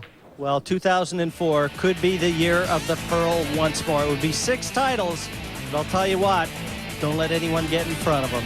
It's a 6th U.S. Open crown on the cards for Strickland. He's got that look in his eye that many players have seen before. For Billy and Cardona, I'm Jim Weich. So long from Chesapeake. This has been a presentation of ESPN, the worldwide leader in sports. For more, log on to ESPN.com. We are at the Conference Center here in Chesapeake, Virginia, and a beautiful venue it is. Alongside Billy and Cardona, I'm Jim Weich, and we've got the best seat in the house for what promises to be a very entertaining clash between these two superstars. A former world champion in Mika and a former world #1 in Corey Deuel. And there you see the tournament rules. It's the first player to win 11 games through here. And that ball in hand rule, well, that's come into play a few times. The push out allowed only after the break. Yeah, this is really nice to start out first rack in a match with this kind of a layout, Jim. 1 ball obviously in the upper left-hand corner, 2 ball adjacent on the other side of the table. And here's Mika Imonen's summary. This is most notable, that loss to Gabe Owen. Boy, Gabe Owen, he's one to watch for. Undefeated to this stage. And he has beaten some quality players, I might add. Oh, he certainly has, Billy. Once again, a nice angle on the 2 to drop nicely for the 3 on the other side of the table. 4 ball position in the center of the table. This is the kind of a rack that he wanted to start out with. So it's very crucial for him to get out this rack, considering how nicely the balls are positioned. This, a B-side semifinal. Only 6 players left in this year's event. The loser, his dream ends. He should play position for the orange 5 in the same pocket that he shoots the 4 into, the upper left-hand corner. But we can't stress enough, this is the opening rack. It's a race to 11. Nerves are playing a major role right now. They are at the business end of this event, and every shot is under the magnifying glass. And this is one of the reasons why I opted to play the 5 in the upper corner, because position on the 7 plays so much more simple, pocketing the 5 in the upper left-hand corner. Now he has to do something a little bit extra with the cue ball. Notice all that indecision out there, Jim. Had he played position for the 5 in the other corner, the remainder of the rack would have played quite simple. Let's see what he does here. There you go, inside English. Now notice how how far he is from the 7. Very missable ball. You know, a lot of people don't know Billy Mika, a very accomplished snooker player. Started playing snooker back in his native Finland when he was younger, and he's got well over 100 century breaks. And century breaks, for those of you at home, are 100+ runs on a snooker table. So technique and fundamentals will never be an issue with this man. Well, he made a real good shot right there on the 7. He hit that shot perfectly, repositioning cue ball ideally for the black 8. And what a great start for the Iceman. And the cue ball tracking nicely down for that 9 ball. Just the sort of start that Mika would have wanted against a very informed Corey Deuel. It's a race to 11, and the finish flash off the mark. Let's have another look at that one good shot that Mika Immonen played in that rack that really forged the opening. The long 7, very missable, but not today for Immonen. Let's have a look, too. Mika Immonen, a very nice resume. His A to Z billiards profile, really the jewel in that crown is the world title back in 2001. Defeated Ralph Souquet in Cardiff, Wales, to lift the biggest prize in Whirlpool. But he's got a tiger by the tail in Corey Deuel here today. He certainly does. Corey Deuel seems to be playing better in every match. I watched him play earlier in the tournament, playing a little roughly, but in every match he's played, he's starting to play better and better and better. And at this point, a lot of people pick him to win the tournament, Jim. No, I've heard that as well, the murmurs in the crowd. But Mika Immonen and Corey Deuel, they know each other's games very, very well. They have played in just about every continent, I think, that boasts having a pool table. Nice little kick on the 1 ball there, putting it in front of the upper right-hand corner to Mika's delight. He will now step to the table with a nice, easy shot on the 1. 2 ball positioned in front of the side pocket. 3 ball at the other end of the table, near the bottom cushion. Mika knows only too well how well Corey can play, but he's been in the wilderness somewhat over the last 18 months, 2 years.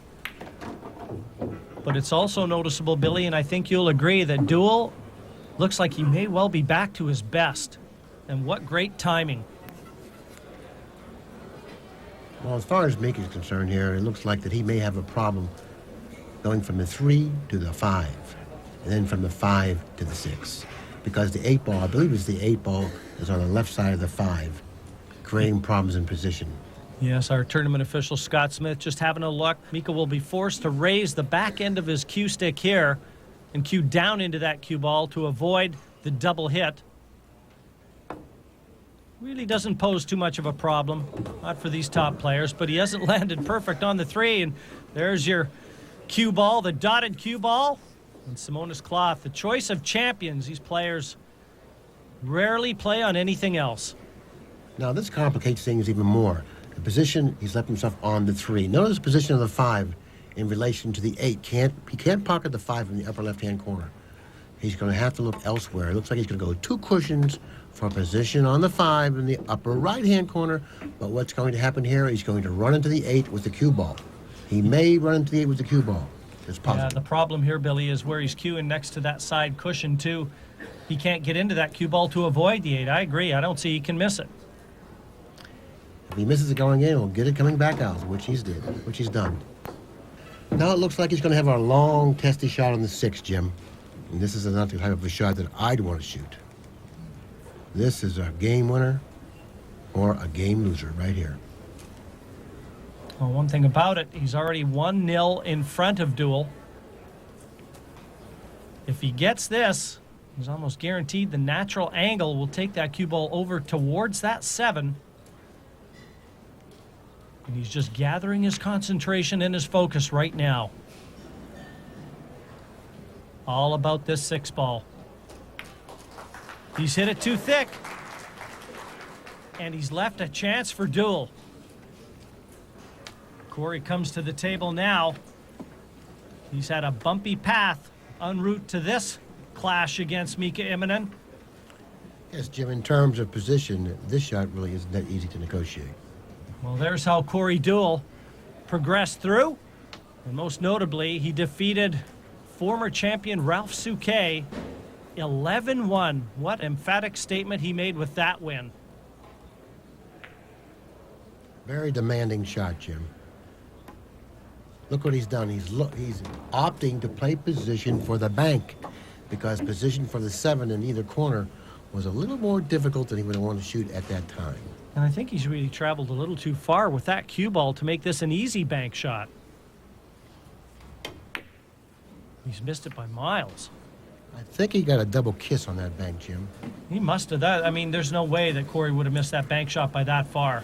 Didn't get the cue ball out of the way in time and just caught it on its path back towards that side pocket. But a long, tricky 7 awaits Mika Immonen. That's for sure. This shot isn't easy by any means. He's going to have to hit this very cleanly. When you consider the speed that he had to hit that shot with, it had to be struck cleanly, and it was. And now just keeping your head still on the 8 because you've got the 9 at your mercy. A 2-0 opening here for Mika Immonen over Corey Deuel. But he's off the table. Their rivals on it today. 2-0 in the race to 11 for Mika Immonen. Shot making abounds here from Chesapeake, Virginia. And why not? One of the biggest titles on the world stage. It's the U.S. Open 9-ball championships. Stay tuned.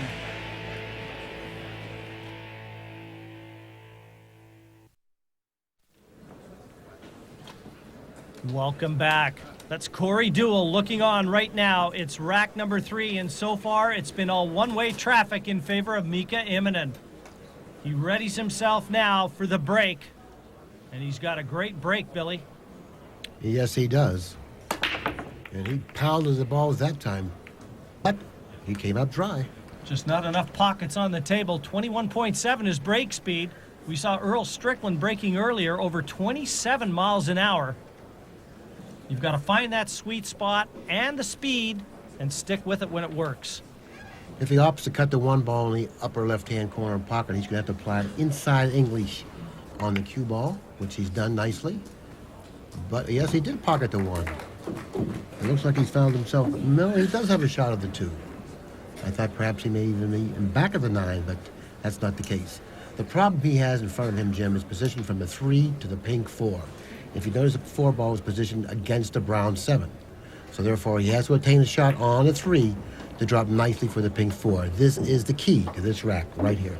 Well, so many people, players and fans alike, have been talking about a rejuvenated Corey Deuel here this week. He's looking like the Corey of old, and what a match he treated us to right in front of our ESPN cameras here against Efren Reyes. It went hill, and Deuel escaped that one, barely. He's taking his time with this shot, realizing the importance of this shot. He'll have to hit it with a good stroke. Inside English, sending the cue ball down table toward the 4. Boy, he's judged that one well, Bill. That could have gone wrong, that shot. Very nicely executed shot. Very nicely executed. Now, the only other problem area on the table, Jim, is the position of the 8. Near that side cushion, very close to the side pocket. So when he ends up shooting the 7, he's going to have some kind of an angle on the 7 to drop for the 7, drop for the 8. These beautiful tables supplied us by Diamond Billiard Products have played very honestly. And when I say a table plays honestly, I think that's all the players can ask. It's a consistent table. When they hit a ball bad, it doesn't drop. This is the shot. He has to get a good angle on the 7, considering the position of the 8. And it looks like he's laying rather awkwardly on the 7, Jim. 2 straight. He may be forced to have to bank this 8.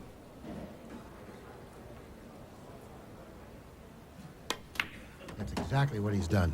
He's played position for the bank. This is the second time in this match he's played position for a bank. And that, in my opinion, is a sign of a confident player. Not afraid to play position for a bank. And just like that, Corey Deuel has gone through the colors here in lightning fashion. Open-handed bridge. Nicely struck ball. Stays very still and moves the beat over to get to 2-1. Still in favor of Mika Immonen. But a couple of great shots from Corey Deuel, laying the brickwork there. Look at this 5. Down the side cushion and safely into the pocket. But this bank shot for me, Billy, that was the one that put pay to that rack. And there we see his Billiard Digest player profile. The U.S. Open champion back in 2001. That puts him in good stead for this year's event because he knows what it takes to get to the finish line. It's a week of holding your nerve, keeping yourself focused, intense concentration mixed with composure. And he's really happy about the way he's playing now, Jim. Going into the tournament, he really wasn't that confident of a player. But as the tournament progressed, his speed began picking up. And now he's playing extremely well. He's the player to beat. Even though he's on the loser side, he's still the player to beat. He's playing probably the best 9-ball in the world today. That's what I've seen so far in this event. Well, he's got all the talent that you could ever want. So much so, in fact, that at times you feel like he's almost getting bored with the game. And that was the reason he took up golf. He wanted another challenge. And that's not going to be hard enough. Got a little lazy with the hit here, Jim.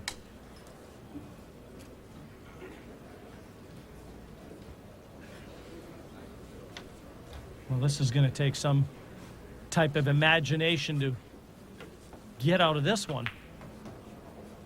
And try to reposition the cue ball behind the 9. Hitting it softly. Nicely positioned. It looks like he's done his job. Well, you get a feeling that Mika Immonen's going to be going for his jump cue here. What I like about Corey's game so much is that he's really a complete player. He has a finesse game and he has a power game. And that's exactly what Mika Immonen is doing. He's got his jump cue in hand. He's got to get over that 9-ball. And he's flicked the 9. That's a foul. It's going to be cue ball in hand for Corey Deuel. Corey wouldn't have minded seeing that 4 go in. But either way, this poses no problems. 6 colors remain, and they are spread around the table. And you notice how nicely the balls are spread over the table, Jim. It's a connect the dot run out. In other words, each ball that he shoots leads to the next. Very little effort he has to put forth here. All he needs to do is stay focused. The 5's in front of the upper right-hand corner, the 6 in front of the side, the 7's adjacent to the 6, 8 in front of the corner pocket, 9 adjacent to the 8. No problems out there, Jim. I don't foresee any problems. Doesn't want to move anything, just leave everything as it sits. You have to feel that very shortly the scoreline, well, he's going to hit the 9. Didn't intend that, but it looks like he's left an 8-9 combination, Bill. Yeah, he should consider himself quite fortunate. After going into the 8, he didn't figure to end up with a real easy shot on the 7, but that's what happened. He ended up with an easy shot on the 7, and to make matters even better, he ended up with a dead 8-9 combination. He cannot miss it. Well, that's music to Corey Deuel's ears, Billy. A shot that he can't miss.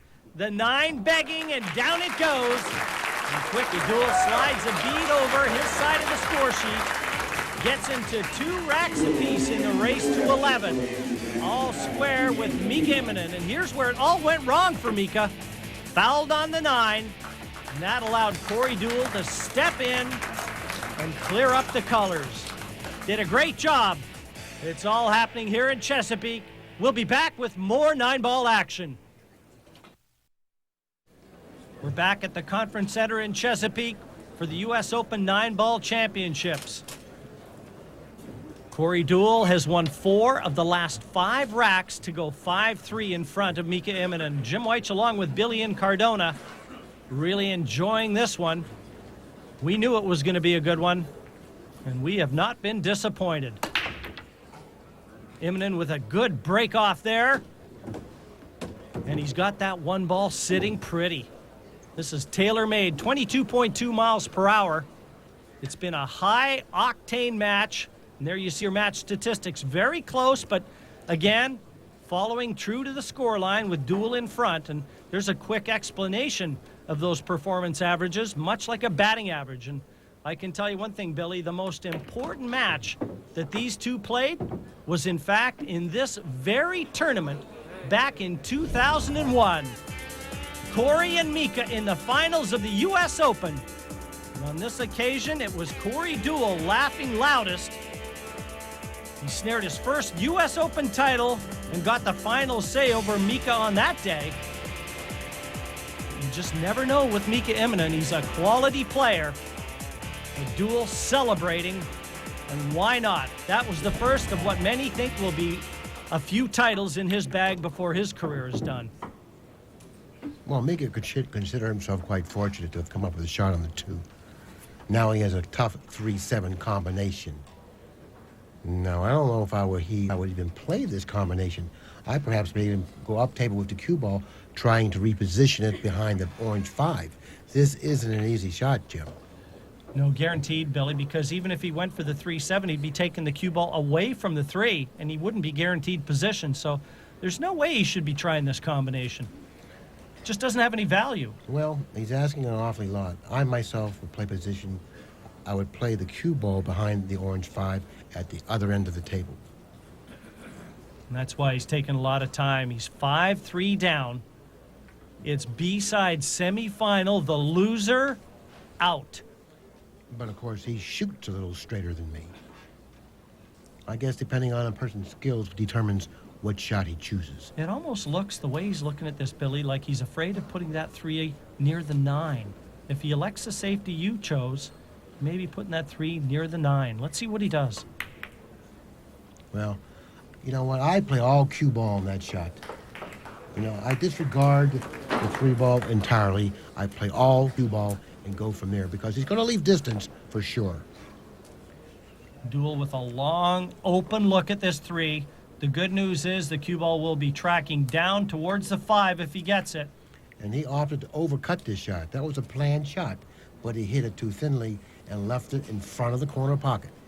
Mika now has a long, difficult shot on the 3, but he must stay down on this shot because it's a long, difficult shot. Well, the problem here is, Billy, it's straight in.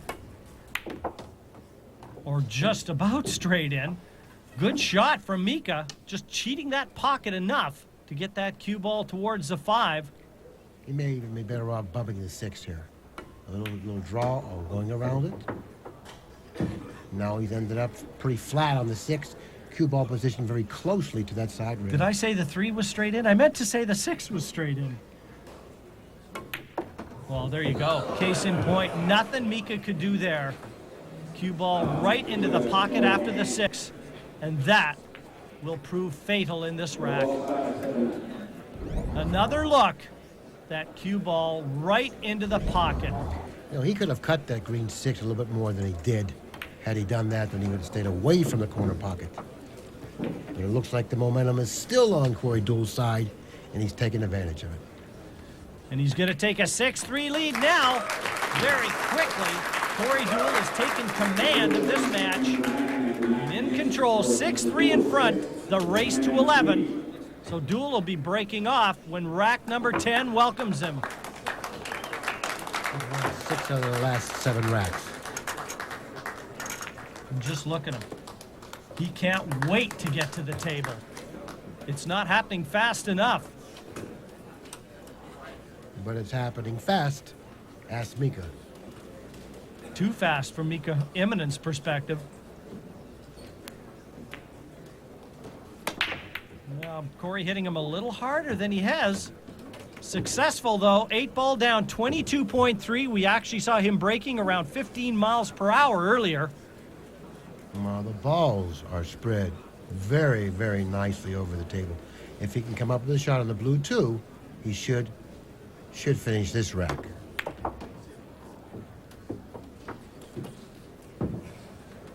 From the 2 to the 3, he's got to bring it back down table for the 3. This would be a huge win for Corey, and he knows it because Mika Immonen is always considered one of the toughest guys to beat in any tournament. A lot of the Europeans and Ralph Souquet would certainly fall into that category. And Thorsten Homan, there's a player we haven't said much about in this event. Undefeated to this stage. The Germans, the Europeans, They bring their game every time they come to a tournament. Matter of fact, it's a close call if a European or an American will win this event. Close call. What a great positional shot there from Corey Deuel. Well, if that didn't show confidence, Billy, nothing did. Feathering that cue ball to the side cushion with a lot of spin to hold position to the 5. We'll definitely have another look at that one. That was a terrific shot. Yeah, Deuel's playing very, very confidently. He's a very confident player, and it's certainly reflecting in his play. Deposits the 9. Corey Deuel in command here at the Conference Center in Chesapeake. 7-3 over Mika Immonen, but a great positional shot forged the way to victory in that one. And watch it from the 4 to the 5, feathering that cue ball like it's on a string. Deuel and Immonen serving up a feast. Would you believe that Corey Deuel has won 9 of the last 10 racks? He now enjoys a 9-3 advantage, and this is going to be a tall one for Mika Immonen to try and overcome. Deuel all set to break in rack number 13. Immonen's taking a real beating here, losing 9 of the last 10 racks. At one time in the match, he was up 2-0, 21.5 miles per hour. Well, he's starting to hit him a little bit harder now, Jim. And there's your statistics. Corey with a big edge on both sides of the fence. Score sheet and your player averages. And look at the way he is controlling that cue ball right now. He's making the awkward shots look easy. Well, this position on the 3 doesn't play that simple. He's going to have to do something a little bit extra with the cue ball, because I don't believe the 3 passes the 6 in the lower right-hand corner. So he's going to have to do something with the cue ball in terms of playing position for the 3, maybe in the side. Let's see what he does. Drawing it around the 3, playing position for the 3 upper right-hand corner. Nicely executed shot, Jim. These are all trademark shots from Corey Deuel. When he is on song, he moves that cue ball around the table with effortless ease. He would like to play position for the 5 in the lower left-hand corner. That would make position for the 6 play much more simple. Let's see what he does. Now he's going to play position for the 5 in the lower right-hand corner. Now he'll probably just draw it back to the side rail and then cross the table. Well as Corey has played in this match, there are a couple other players that are making their way through the ranks, most notably the 25-year-old from Oklahoma, Gabe Owen, undefeated. And you really have to respect Gabe Owen's game, especially since he's defeated some of the best players in the tournament so far. So you really have to understand that's not a fluke. You know, he's for real, no question about it. Everybody waiting for his bubble to burst, so to speak, Billy, and I'm not so sure it's going to, but the way Corey Deuel is playing right now, if he puts out Mika Immonen with a one-sided scoreline, how could you not possibly think Deuel would be the favorite? Very quickly, he is on the hill. 10-3 over Mika Immonen, and Immonen would have come to this event as one of the pre-tournament favorites. And he has been glued to his chair. Yeah, I really like the way Corey Deuel's playing, because I don't believe there's a shot that he doesn't have in his bag. He has all the finesse shots. He has a great stroke, you know, and he seems quite calm. And I think if he remains calm, he's going to be very, very difficult to beat. You know what else I like about it? As we see Corey, rack 14, breaking off, is that he's not leaving the table. His eyes, everything about his body language just exudes confidence and focus. He put a little more velocity into that break. 22.3 miles per hour. Hitting the 1 ball very squarely. Playing the 1 off the 2. He's doing everything he needs to do. But case in point again, Billy, he is making the difficult look easy. Now this is difficult. Position for the 3, especially when you consider where the 2 is. If he draws it back, the side pocket is right there. He may scratch in the side. If he goes forward, he may hit the point on the side, ending up with no shot on the 3. Nope, he's ended up with no shot on the 3. He's caught the point, and you could see him with his cue afterwards. He tried to get that cue ball closer to the 3. Is there a chance Mika Immonen comes back to the table? Well, I like his chances of coming back to the table, but that's about it. Trailing 10 games to 3. What has he done? Are you sure? Are you sure, Corey Deuel? Hey, look, he's a no man's land, Jim. The football's down the other end of the table, and he has to get back up this end of the table for a position for the 5. I don't see what he can do here. What about that, though? The 3 into the top right corner pocket, just when you thought it was safe to go back into the water. What's he going to do here, Jim? It's a very difficult shot. Whoa, what was that? Listen, I'm going to have to throw my eyes away because what I've just seen defied the laws of physics. Listen to the crowd here at the conference center. That cue ball did a Watusi as it made its way down towards that orange 5. We will definitely be showing you that one again. So those of you people out there that doubted his ability to stroke the ball, well, the jury's out on that and back in. Well, Billy, that one's going to make the highlight reels for years to come, that shot. Can Corey hold himself together because the finish line is in sight?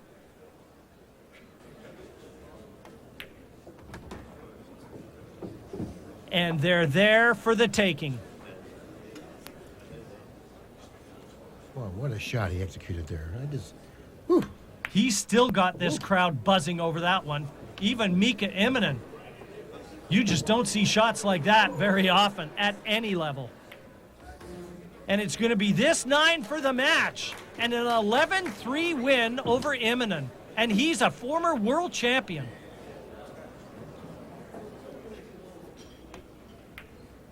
Would you believe it? He's missed the 9. He's done absolutely everything humanly possible.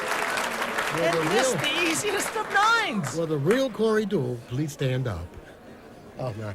You know, after making that shot on the 4, who would have thought that? Astounding turn of events here, and Immonen slots the 9 in. But we have to take another look at that shot from Corey Deuel. Amazing shot from the 4 to the 5. It takes a special player to shoot the 4 in and get this much stroke on the ball to get back down table for the 5. Well, we're about to see it here. Watch the cue ball. Does an about face and obeys Deuel's command. But then to miss the easiest of 9s, who in the world would have thought that? Immonen certainly didn't, as he breaks off. Probably thought he was going to be out of his chair to shake Corey's hand, and congratulations. Well, Mika, you've got a second life. And how many times have matches turned on one shot as we see the scoring averages still heavily in favor of Corey Deuel? And Mika thanks Scott Smith. He forgot to move his bead over to get to 10-4.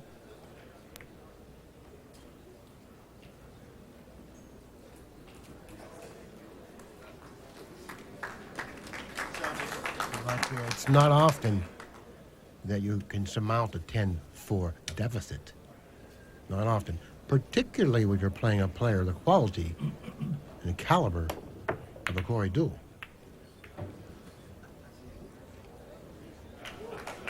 Well, the balls are listening right now, and Mika, his hands up. It's just not happening for you today, friends. Mika Immonen, this is not a day to remember. You know something, Billy? I don't see any clear path to escape here. He may have to try and jump over the 9 and the 2 into a 2-cushion escape. I mean, I'm looking at this. I just can't possibly see any way to get at that 1 ball. You know, it's very difficult to hit this 1. Very, very difficult. And you know what? He's breaking out his jump cue. And just possibly the shot that you saw, jumping over the 9, hitting 2 cushions toward the 1 in that fashion, may be exactly what he's going to try to do. Well, it's the only chance he's got to pocket the 1. And that was the reason I thought he may take it. He's got to jump over the 9, 2 cushions to hit the 1. You don't see that very often. Escaped it nicely. And got rewarded for it. And who would begrudge him that turn of events? Corey kicking at this off that side cushion.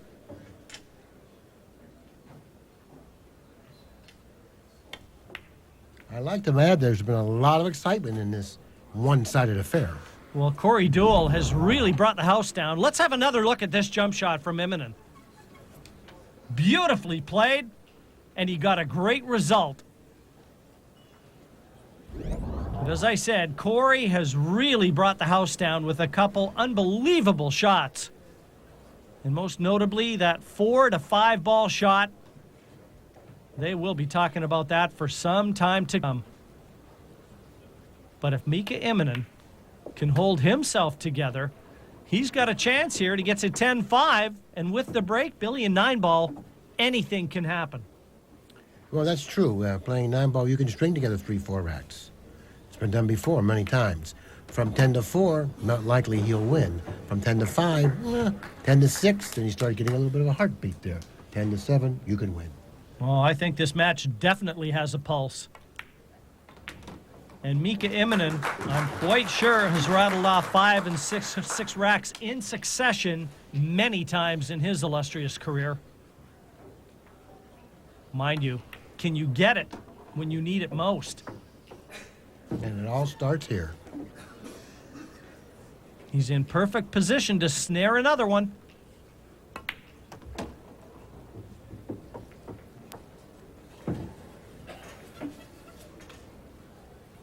Just stop the cue ball for the 9 to the bottom left corner.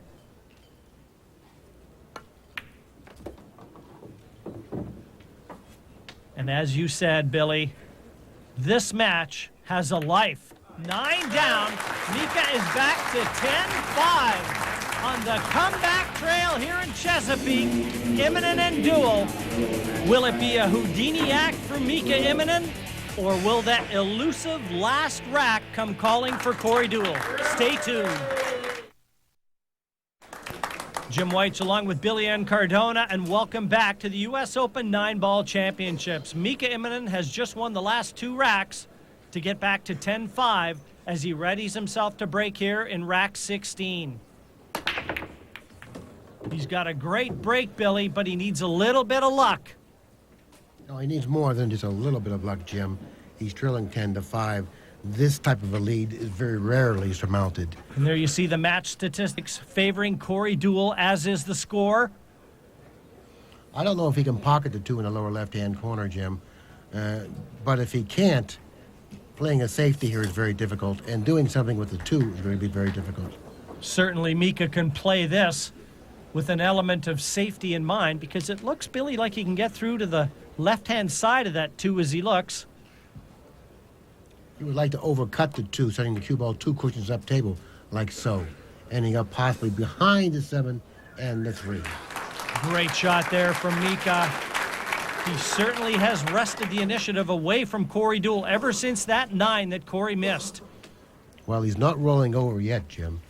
He's still trying hard to win. You just know that erasing the memories of that bad 9, which would have got Corey home and dry, is not going to be an easy task. And if Mika has his way, Billy, he's going to remember it for a while to come yet.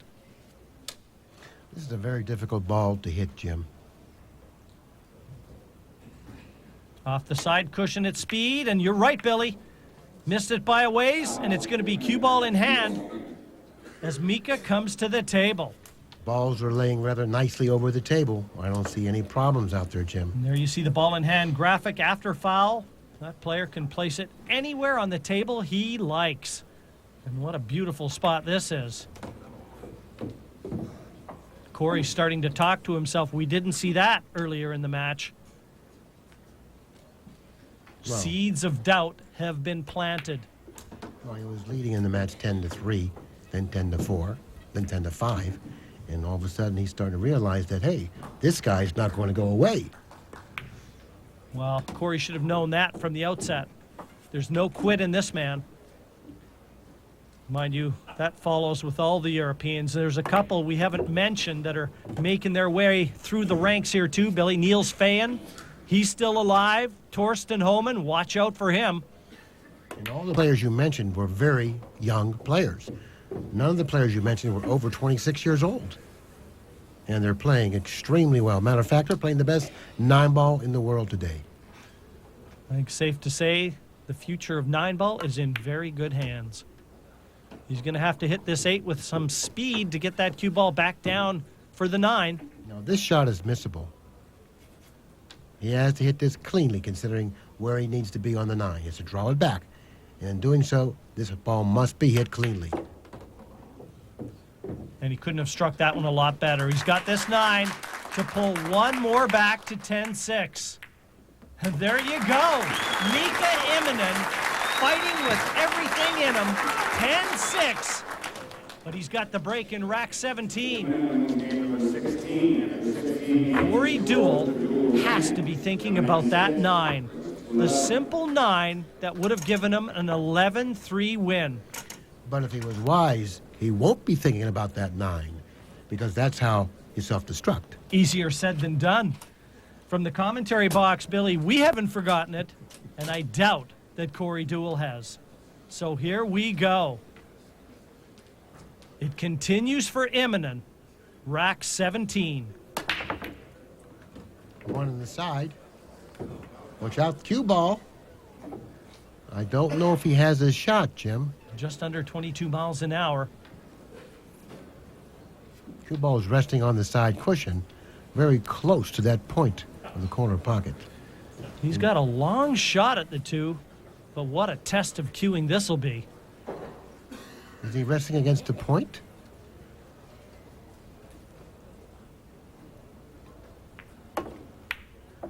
Oh, great shot. What a shot from Mika immonen there. He can't reach this, so therefore, realizing that he can't reach this shot, he's going to have to either use a bridge or shoot it with his opposite hand. And in either case, it's going to be difficult to negotiate. So often we talk about the dreaded loser's stroke, and this is where a player effectively gives up for lost the match. And at 10-3, there's no way Mika could have seen any way through. And all of a sudden, with each passing rack, pressure will mount. See, that's what I was talking about. He couldn't reach it. You know, he's found himself a little out of line on the 4. He'd have liked to have ended up with a much straighter shot on the 4, but since he couldn't reach it, he put a little extra stroke on the cue ball, and he went back too far. Now he's got a very difficult shot on the 4, and he's going to have to go into the orange 5. And what happens from there, your guess is as good as mine. See? He couldn't control either the 5 or the cue ball. Now he's left himself with a very long, difficult shot on the 5. A defining moment right here for Mika immonen.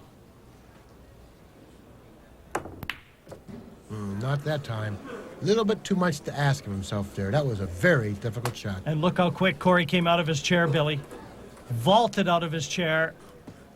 Mika immonen may well have played his last shot in the 2004 U.S. Open. No. If Corey goes on to win this game and the match, Mika really gave it all he had at the end of this match. He really tried hard and almost got there. Well, he is a fighter. Of that, there is no doubt. But if Corey Deuel completes the win, I think even Mika will have to acknowledge that the better player on the day won. Corey just built up too sizable of a lead.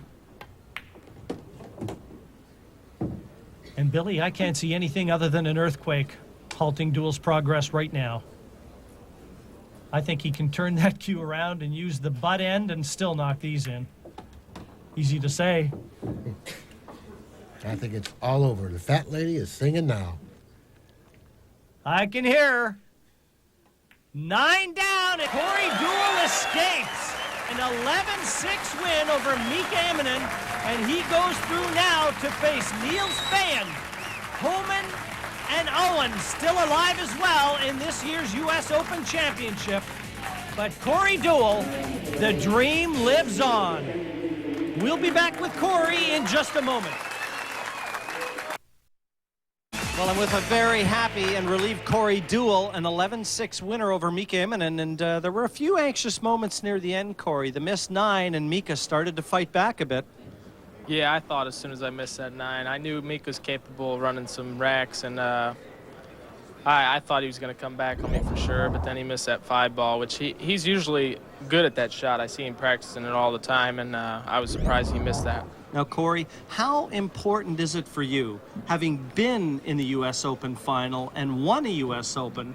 I mean, because you look so settled here. You're playing some of your best pool on the table where it all focuses. Yeah, I feel comfortable on this table right now. My break's working, and I've been in situations like this before and played well, so I'm pretty comfortable. Well, you played one shot in particular, Corey, that we're going to draw to your attention. I'm just going to get you to look up at a monitor up here. We've got a shot where you showed us some cue power that I think maybe only a handful of players in the world would be able to play. Yeah, I've been hitting them good, so I figured I'd take a swing at that one, and I caught it a little extra good. I thought I might scratch in the corner. Well, I'll tell you one thing, Corey. You brought them off their chairs on that particular shot. Now, you're looking at the winner between Francisco Bustamante and Niels Fan. You're already guaranteed 4th place. Obviously, no preference. You just worry about your own game. Yeah, if I play good, I should, if I play a good set, I can beat anyone here. Will Deuel's run to his 2nd U.S. Open crown continue, or will another young gun see his time in the sun arrive?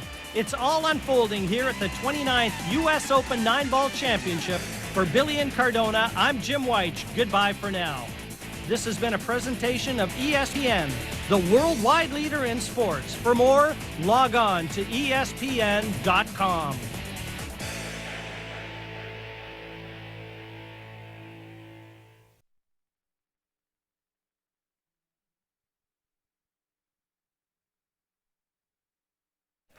Well, we've made our way up to the commentary box again. Billy and Cardona with Jim White. And Billy, you never answered my question. Fact or fiction?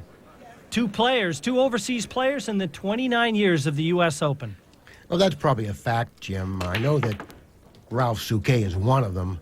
The other one, I do believe, matter of fact, I'm quite positive, Efren Reyes. Well, you're quite right. There's the tournament rules. The first player in this final to win 11 games will be crowned the U.S. Open champion. The push out immediately after the break, and jump cues allowed this year in this tournament. And we've seen a lot of exciting jump shots already in this tournament. Maybe we'll see a couple more in this final match. Well, the former world champion, Thorsten Homan, he took out Niels Fan in the B-side final, and it was Niels Fan that eliminated Corey Deuel. And many people, many experts, in fact, picked Deuel to be the one to beat here. But there's Homan's ride through to this final. His only loss to the man that opposes him here, Gabe Owen. Well, he shouldn't feel bad about that, Jim. Gabe Owen's beaten everybody he's played in this tournament. And he's played some great players. You know, I've watched him play this week, and in each match he plays, he gets better and better and better. And every match he plays, he's slated as the underdog. I can't figure it out. No one has been able to figure it out yet, Billy, but guaranteed, nothing's changed. Thorsten enters this final as a decided favorite on paper, but it's the old cliche, the game's not played on paper. It certainly isn't. And if you ask Gabe Owen, he'll tell you himself.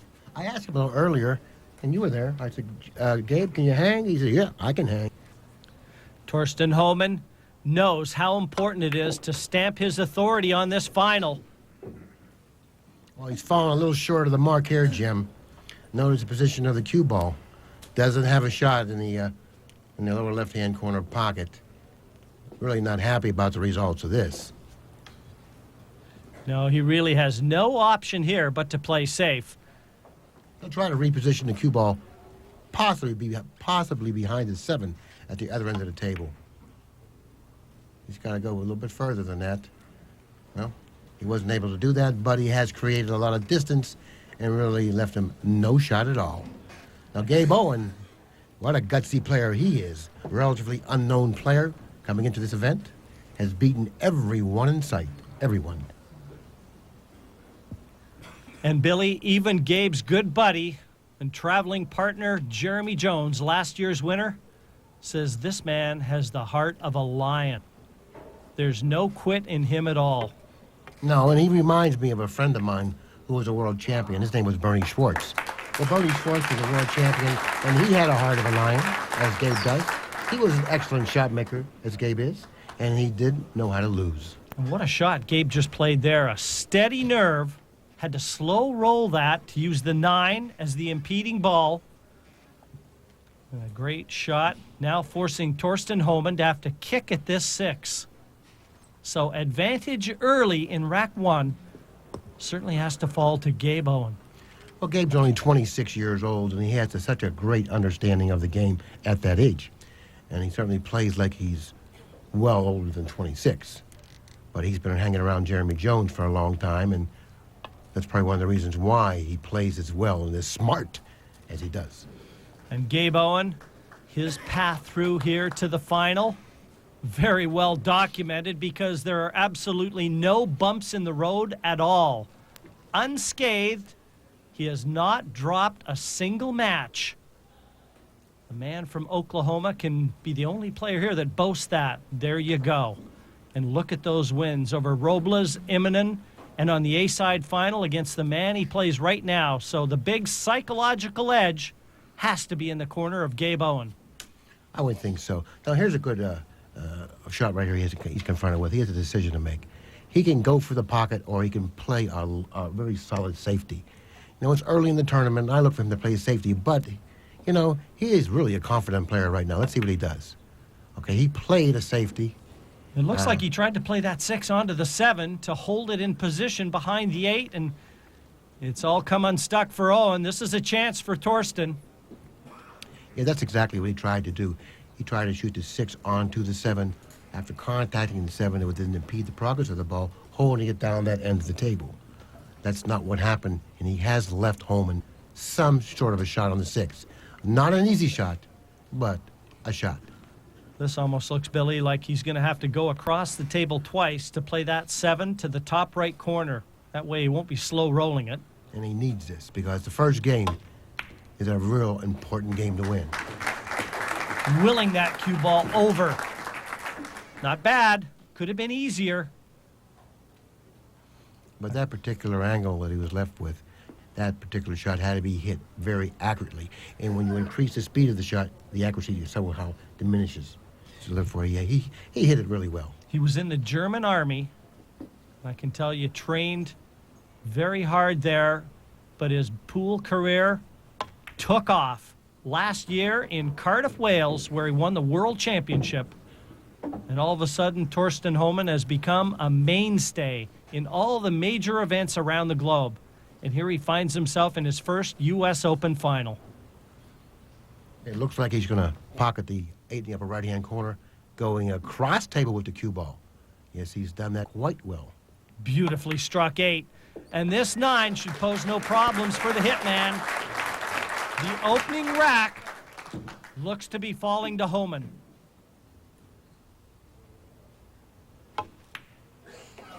And there is the pressure of the U.S. Open 9-ball final. Watch it again. Can you believe what you just saw? That, folks, is U.S. Open 9-ball pressure. And Gabe Owen takes the 9 gratefully, opening the rack, and with it, the race to 11. He opens his account, 1-0 over Thorston Homan. Great to have you back. I'm Jim White, sat alongside Billy and Cardona, and we are at the Conference Center in Chesapeake, Virginia, where we're seeing Gabe Owen, the relative unknown, 2-0 in front of the former world champion, Thorston Homan from Germany. And Gabe Owen with a break speed of 19.6. And there's his A to Z Billiards player profile. Not much really to say. Without a doubt, his highlight in his career, he's living it right now. Yes, he certainly is. And take a look at the situation he's confronted with here, Jim. Notice the 1 ball straight in, the 2 ball adjacent to the 1. He can stop the cue ball where the 1 is, which will give him an ideal angle to pocket the 2, swing to the side rail, then back down the table toward the 9 for position for the 3. I believe he has the ability to do that. Well, he'd like to do it just like you scripted it, Billy. This is the key shot coming right here. he can go across table and end up near the side pocket. Now that shot works well also. He can go across table and end up with the cue ball near the side pocket. That's probably a lot safer shot to take. You don't want to go down too far. I think he looks good there. Back to his chair and his table, just to regather himself. And that's one thing that was very evident in Gabe in his earlier matches. He takes a lot of trips back to that chair and just wipes his hands down and his cue and gets a sip of water. Yeah, he has a real good understanding of the game, and he knows how to relax himself. I think that's what he does, to relax himself. I like the way he plays his patterns. He's a very cool cat at the table. I like that. I'll tell you what, Billy, there may be a few people following suit if it works for Gabe. Got a nice angle on this 5 to get up towards that 6. Well, that's not the best positional shot you're going to see from Gabe Owen. No, he's got a little bit of a problem here, Jim. No, he has quite a few options here available to him. He can play position for the 8 in several pockets, depending on the angle that he has on the 6, at least the way I see it. He can play 2 cushions around, playing position for the 8 ball in either the lower left-hand corner, or if he passes that mark, he can play position for the 8 ball in the side. So therefore, speed now becomes not that important if he chooses that route. Good thing he's tall. He can reach this with relative ease. Oh, he's going around the table, but the 8 ball sticks out too far for him to play that shot. But nevertheless, He got lucky. this'll work. It never says how, just who. A nice kiss on that 8, and they couldn't be sitting better. And the reason he hit that with the speed that he hit it with, by hitting with a harder speed, you increase the accuracy of the shot. He was comfortable doing that. He got rewarded for it. The 9 down, Gabe Owen 3-0 in front against a man he knows very well from the A-side final. Owen with a psychological win against this man, Thorston Homan, in the A-side final. Here you see it. Gabe won 11-7, and that's the advantage that he takes through to the final here. It's going to be tough for Thorston to overcome that, but if anyone can, that's your man. Yeah, and Thorston may be feeling Gabe a little bit, considering he got beat so handily the last time he met him. So therefore, he may be feeling Gabe. Maybe that's why he missed that 9. Well, he's in the enviable position of winning the first 3 racks in this final, Billy. So the pressure really on Thorston Homan as we see the break speed, 19.4, and very successful. But that cue ball has wedged itself on top of the 9. Well, it's clear to me he can't attempt to shoot this shot, so he's going to have to look to push. He'll probably push near the bottom left-hand corner pocket, leaving the cue ball straight in with the 1, in hopes his opponent takes the shot. Because now he not only has to make a difficult shot on the 1, but he's probably going to have to make a return shot just as difficult on the 2.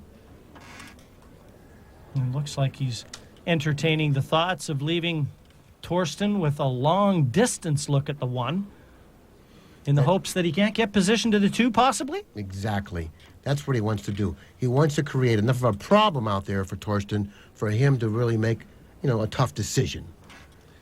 This is never an easy shot to push out, because you don't want to give your opposition a chance. He buried that cue ball very closely to that bottom cushion, leaving Thorston almost straight in on the 1. If Thorston opts to shoot this, not only does he have to pocket this ball, but he also will have to pocket another difficult shot on the 2. Well, here's the situation that faces Homan right now. Now, see where I drew the circle? That's where we'll end up with the cue ball. But he doesn't want to hit any harder than that because he'll end up possibly behind the 3. So if I were he, I'd soft roll this. And we talked about Gabe Owen's player profile. I can tell you that it's in stark contrast to the man he's opposing, Thorston Homan, where Gabe didn't really have any jewels in the crown. Well, guess what? Thorston Homan won the 2003 World Championship, and he's a German 9-ball champion. This man's got the pool world at his feet, as does Owen. 2 young guns, and they're going to have it all on display for you here today. But they met before, and that match went to Owens. Now, Owens is probably wants Thorston to shoot this shot. If I were he, I'd want Thorston to shoot this shot. But, of course, I don't shoot as straight as Thorston.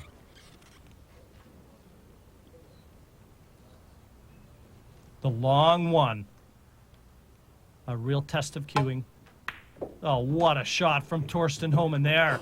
Played it with speed, Billy, and that made the pocket smaller. But that's the sign of a confident player, Jim. You know, he knew he had a chance of ending up behind the red 3, hitting it with that speed. But that didn't bother him, and that certainly didn't diminish the accuracy of that shot. No, that was a great shot. That's certainly one that if Thorston wants to try and build any confidence, those are the type of shots that he can use as building blocks towards that. Big shot for Homan there. Big, big shot.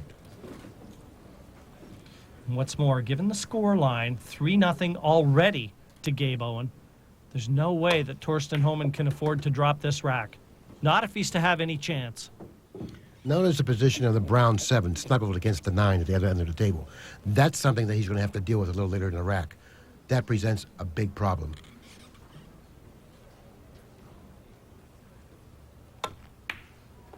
What impresses me so much about Homan every time I see him play is you see no emotion.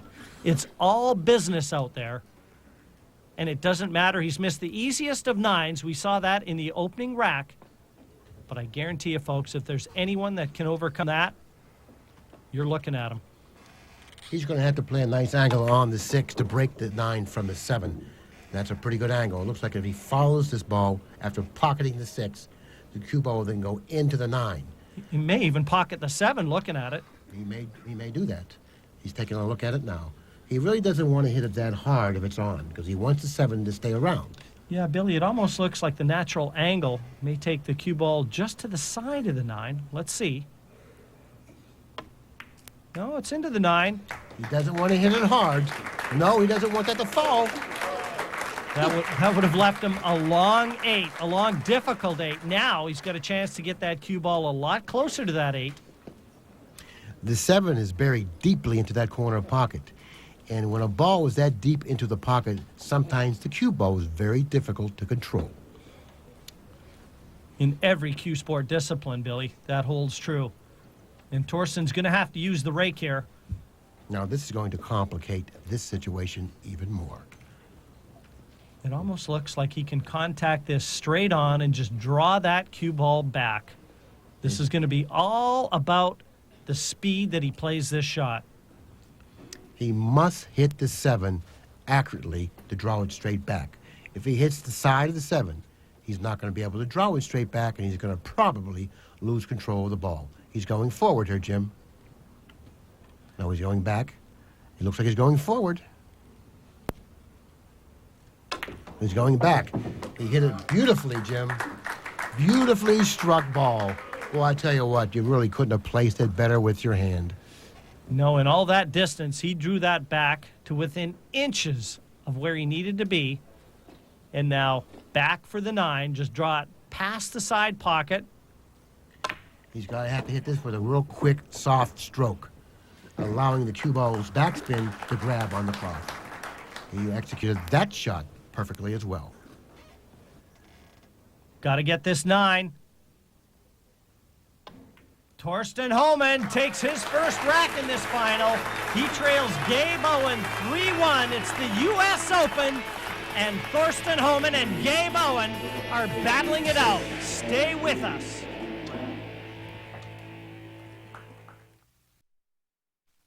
We're at the Conference Center in Chesapeake, Virginia for the U.S. Open 9-ball championships. Jim Weich alongside Billy and Cardona. And Gabe Owen replied with Thorston Homan's rack win with a win of his own to again go 3 racks clear of the former world champion. And he's all set to break here in rack number 6. Billy, he's clicking on all cylinders right now. And he's been doing it all week long. But he hasn't come up with a shot on the 1. This time. Now let's see what he has in mind. I don't believe he can see enough of the 1 to pocket it in the corner pocket. But sometimes from our vantage point, it's difficult to see the true angle that he actually has. Yes, it's very close. He may have to just get over the edge of that 5 ball. But he's cueing level. He must be able to see this. Well, there's your answer. Ooh, you can't shoot much straighter than that, Jim. That is one pure hit from Gabe Owen. Nicely on the 2, and all of a sudden, they're there for the taking yet again. And the storyline continues. Is it fated to be Gabe Owens? Well, it doesn't seem like anything's bothering him, Jim. Every time he's been asked to do something, he's responded well to the challenge. It doesn't matter what it is. He seems to be able to do everything he's asked to do. I always remember Johnny Archer in conversation with him. He said it's not about the difficult shots, it's about not missing the easy ones. Obviously, the case in point, the simple 9 that Homan missed to open this year's final. But all week long, we have watched Gabe Owen, and I have not seen him miss an easy ball, Billy. Not once. And it's not often that he misses a tough ball. And that shot he had on the 1 ball was a tough shot, and he hit it to the center of the pocket. This would be sorry, Billy, this would be a very commanding lead for Gabe Owen. If he can get to 5-1, Thorston Homan's had very little in a way of a response. I was going to say, does he really know what he's doing here, Jim? This is the U.S. Open. He's 26 years old. Well, someone should go tell him. You know? Or maybe someone shouldn't tell him. I mean, it's not easy to do this. He's a terrific young man. Played a bit of golf with him earlier, and I'll tell you, he's the same on the golf course as he is here at the pool table. Just very soft-spoken. Puts no pressure on himself, and I think therein lies the key to his success. You keep your expectations low, the bar low, and your goals within sight, and who's to say you too couldn't become a champion? But that's what Gabe Owen is looking to do right here. He may have come into this event as a surprise package, Billy. He may not leave it as one. Well, he certainly isn't going to leave this event as a surprise package. You know, good point. Win or lose. The word is out on this man. Absolutely. You know, he likes to travel around and do his thing, which is going to be much more difficult for him to do now.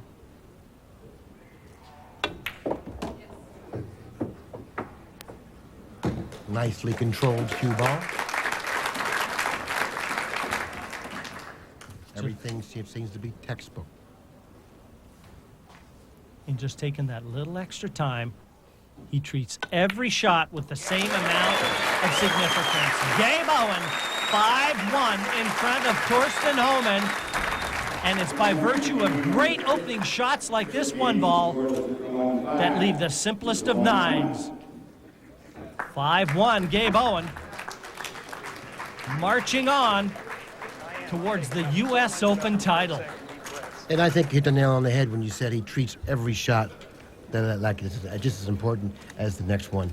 It's about respect, Jim. It's about respect. And this man at the table certainly has a lot of respect. He treats the game with respect, Billy, and good words, because that is so important with today's young players. 19.9 the break speed. And Gabe willing everything to just sit on ice. Yeah, he's definitely into the game. He's thinking nothing about anything else but the game. And there's your match statistics. Look at the differential there. 922 to 700.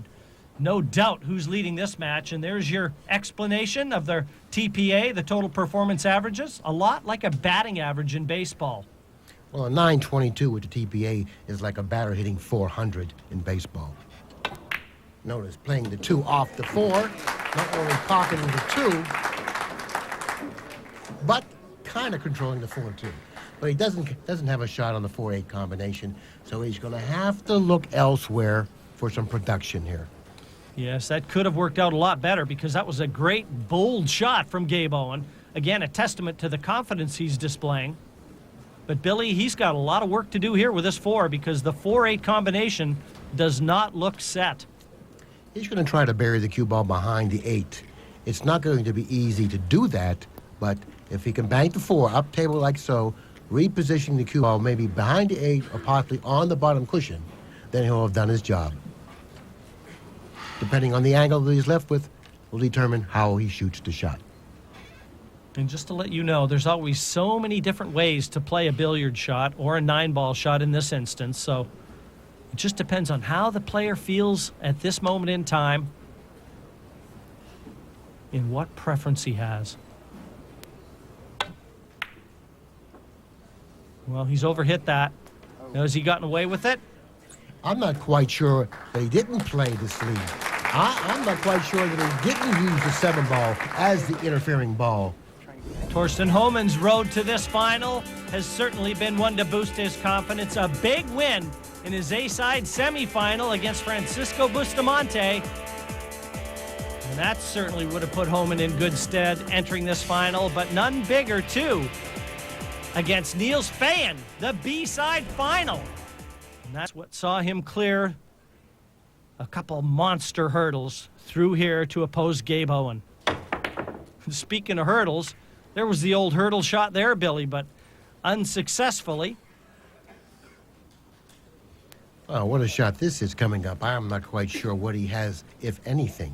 It doesn't appear that he has an offensive shot, and it doesn't appear that he has a good safety. So therefore, I'm really curious to see what he does here. Well, to be fair, if he's consistent with his play, he's going to attack here. He's got a long, very difficult combination. The 4-ball, and does it look, is that the 8 over the top right corner? I kind of like shooting the 4 into the cushion, then into the 8, drawing the cue ball back down table. That way he has a chance to pocket the 4 and play position for the 5 at the same time.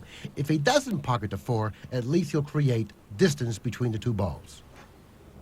Well, as I said, it's all about consistency, and if nothing else, Gabe Owen has shown us that he is very aggressively minded in this final, so don't be surprised if he takes that 4-8 combination on. And the way he's lining up, he is. No, Billy, you called it. He played into the cushion to try and make the 4 off the 8.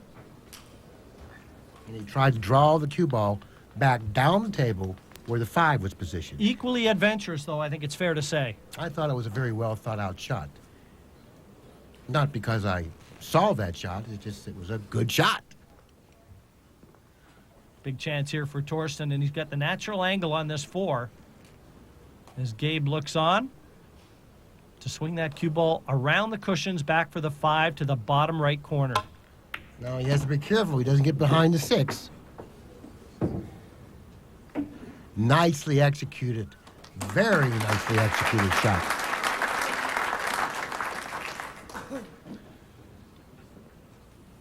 And it should be a very smooth sail to the finish line right now for Homan. Everything basically at his mercy. Just about controlling that cue ball. He'll play position for the 7. In the side pocket. He walked around the table to see where he needed to get. I say, I need to get down here a little further, and that's what's happened. Nicely executed once again. I really like his demeanor. He doesn't appear like anything rattles him. No, I think you're absolutely right, Billy. A lot like his countryman Ralph Souquet, also a former world champion. Don't know what they're feeding him, that bratwurst over there in Germany, but I got to get myself some. Exactly. They do have a lot of similarities, Ralph Souquet and Thorston.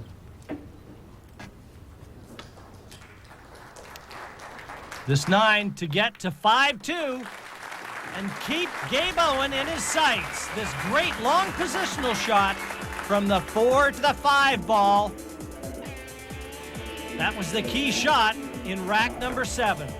Don't go away. We'll be right back. Gabe Owen has been on a tear, and Thorsten Homan has been in that chair for the last 5 racks. From 5-2, Owen now finds himself on the hill at 10-2, And now it's a matter of containing his emotions because he is on the precipice of the U.S. Open title. And to look at Homan, you would never believe he trails by the score of 10-2.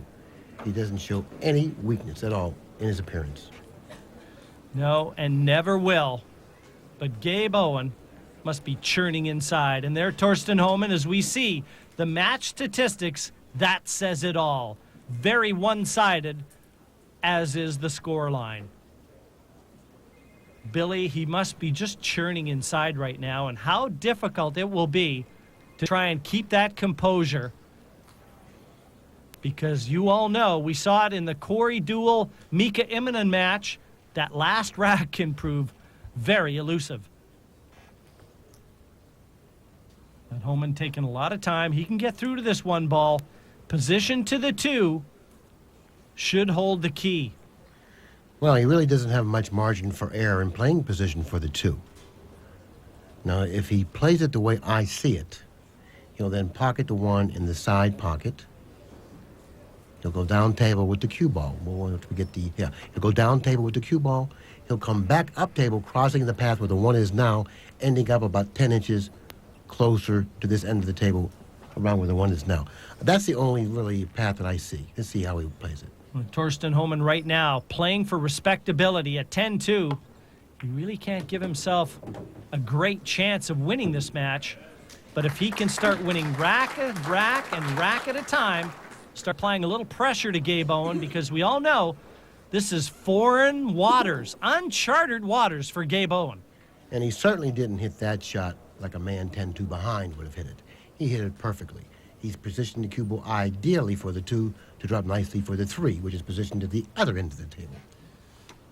The order of the day for Homan is to try and halt that celebration as long as he possibly can. And try and just claw back into this. You really have to applaud his no-give-up attitude. You don't win a world championship by throwing in the towel early. He's got a little angle on this 3. The pink 4 ball over the side pocket offers a combination, but he could elect with this angle to play the 4 into the corner pocket. This is just personal preference. This is a very touchy shot here in terms of controlling the cue ball. Well, once again, striking the ball quite well. Yes, Billy, I thought he'd try and keep the cue ball a little closer to the center of the table. But it's never easy, is it, when you're looking at a 10-2 deficit? Well, the difficulty in the shot that he shot on the 3 ball, he had to hit it very accurately. He kind of like overcut the ball a little bit. That's why the cue ball got away from him slightly. But in spite of that, I think he's going to do well. A real test of character, though, for Homan. Yeah, really. I really like the way Homan plays. I like his game. I like his attitude. And I really like his no-give-up demeanor. I think the key to his success is, much like a lot of the top players, they just don't put any pressure on themselves. They keep the game simple. And what's the saying, Billy? You know, keep it simple, stupid. Why would you think I know what that means? No. Oh, sorry. Well, but he's really a fine player, and I really enjoy watching him play. Don't let what you can't do interfere with what you can.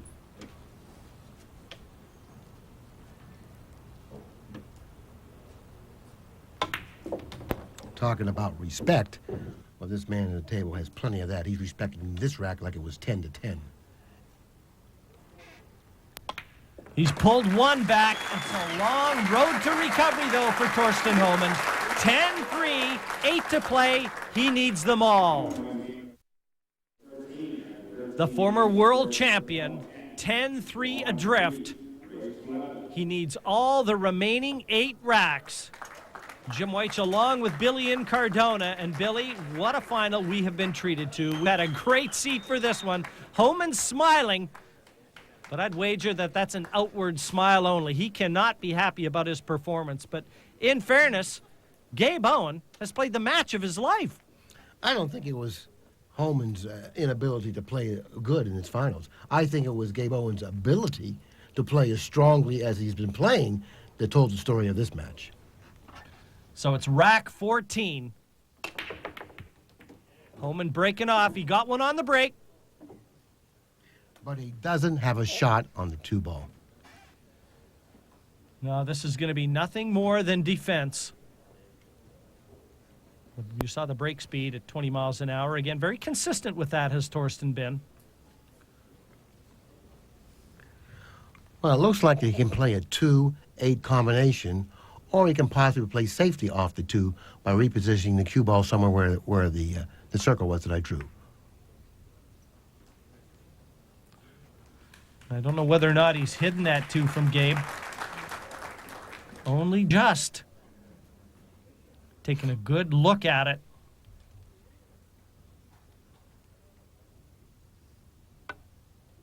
Wow, nicely struck Needs ball. that cue ball to get to the cushion. And you saw the referee, Scott Smith, he was right there because the 2 or the 3, there were no cushion there. And a one-sided score line, and a very one-sided match statistics.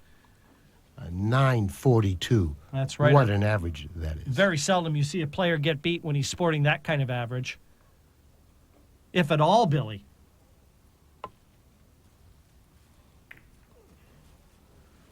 Well, this could be a mistake. I don't know whether the bank shot goes for the 2. Well, I don't think he's going to shoot it even if it does go, because the cue ball will then be traveling away from the 3-ball. So his position on the 3 is not really there. So therefore, he's going to opt to do something differently here. He's going to probably play the cue ball 2 cushions, down table, safety. Watch out. That cue ball is heading towards the corner pocket. Well, you know it was going to stop. Well, of course we did. Just don't anybody breathe too heavily. Look at Gabe Owen. It could well be in the cards here, Gabe. That's in the stars, no question about it. But I tell you what, with a little help from Gabe. How do you like having to come to the table and face this little dilemma? 10-3 behind, as if that isn't bad enough. Check this out. And I don't know whether or not that 9-ball takes away the 1 cushion escape. I think that it does, and I think that he's going to be very hard-pressed to even hit the 2. And if he's able to hit the 2, I don't think anything good can happen after that. Billy, is this one of those matches, given, I mean, if Thorston hits this 2, which will be a terrific effort, one of those matches, the balls haven't rolled well for him, that he just wasn't fated to win, because 9-ball can be a very cruel game, and sometimes you just don't get a fair shake, and that's just the way they unfold. Well, that's an understatement. 9-ball is a very cruel game. You can come to a tournament or go into a match totally prepared to win, but never getting opportunities to win. So from that standpoint, 9-ball is the cruelest of all the games we play. When Gabe Owen played Thorston in the A-side final, he was an underdog. When he played him here in the final, he is an underdog. Both times, they just forgot to tell him. He worried about his game, played within himself. But the real question is, if he faces him again, will he be the underdog again? Well, that will be a story we'll keep our eyes open for. Not often a U.S. Open champion is an underdog to anybody. But Thorston knows that he's got to get this right. Very small margin for error, and there's his path off 2 cushions. Oh, he's clicked it off 1 and gone into the corner pocket. Well, he was just asked to do too much from the position he was left in. There really wasn't much future for Thorston. They're applauding the escape, even Thorston with a little smile, but it's cue ball in hand for Gabe Owen. And after the foul, there you see it, anywhere on the table.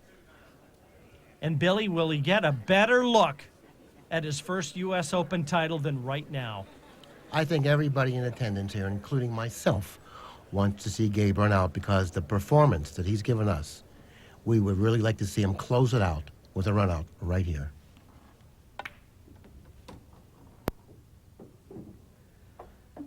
He's got no obstacles apart from the pressure that must be mounting from within.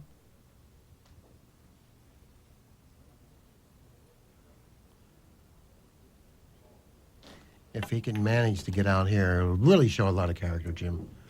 Really show a lot of character. Well, it's all about controlling your emotions because right now, Billy, look at him. He's taking those big, heavy breaths. This is some kind of moment for a young man that really gave us very little from which we could believe that he could become the 29th U.S. Open champion. But he is gathering himself. I've got a feeling, Billy, you're going to see him walk back to that chair and take a few more sips of water before that 9 disappears, if he gets that far. And what we're watching here is a dream turning into reality.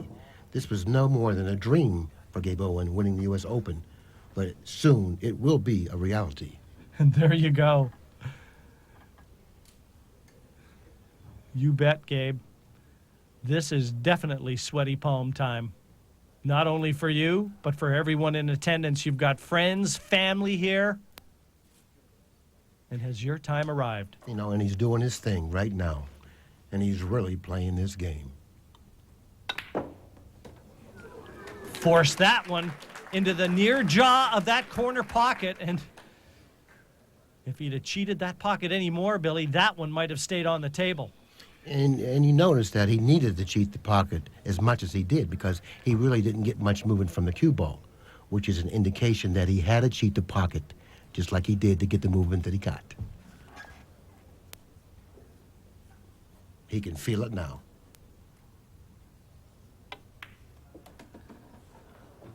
I like that. Nicely controlled. He can feel it, Billy. We can feel it. What I would give to feel like he feels right now. What a moment. And what a gifted young player. And there it is. Double J, this is for you. You heard it. His buddy and last year's champion. This is it. Gabe Owen, this is your time. 11-3. The celebrations can start now. They'll be toasting Gabe in Tulsa, Oklahoma. He is the 2004 U.S. Open 9-ball champion. That was truly a special performance from a special player. Gabe Owen, this is your moment. Enjoy it. The celebration starts here. We'll be right back with all our post-match ceremonies and our presentations, folks. Don't miss it. Gabe Owen is your 29th U.S. Open champion.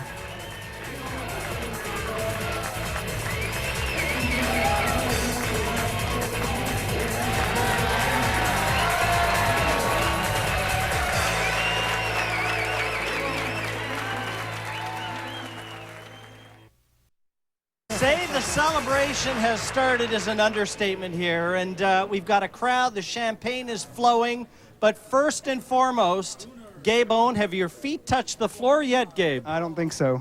I think I'm floating right now. Well, I'll tell you what, you went undefeated through the field here, a tremendous event, and what an achievement, Gabe. Just tell us very quickly, as well as everyone here, I know we all want to know, what were the emotions that you were going through as you were shooting those last few balls? I was just trying to keep myself calm and just play one ball at a time, and really I just try not to miss and just try to keep myself calm. Well, I noticed you were always going for a sip of water. My every nerves couple of are, shots back for some water. Yeah, I needed to pace myself. A lot of times I get in a hurry and I make a lot of mistakes doing that, so I just slow myself down. Well, you can't have a champion without a runner-up, and commiserations to Thorston Homan. And Billy, you've got a mic over there. I just want to say, Thorston, you knew what this celebration was like just over a year ago in Cardiff. Yeah, that's true. Last year was my year.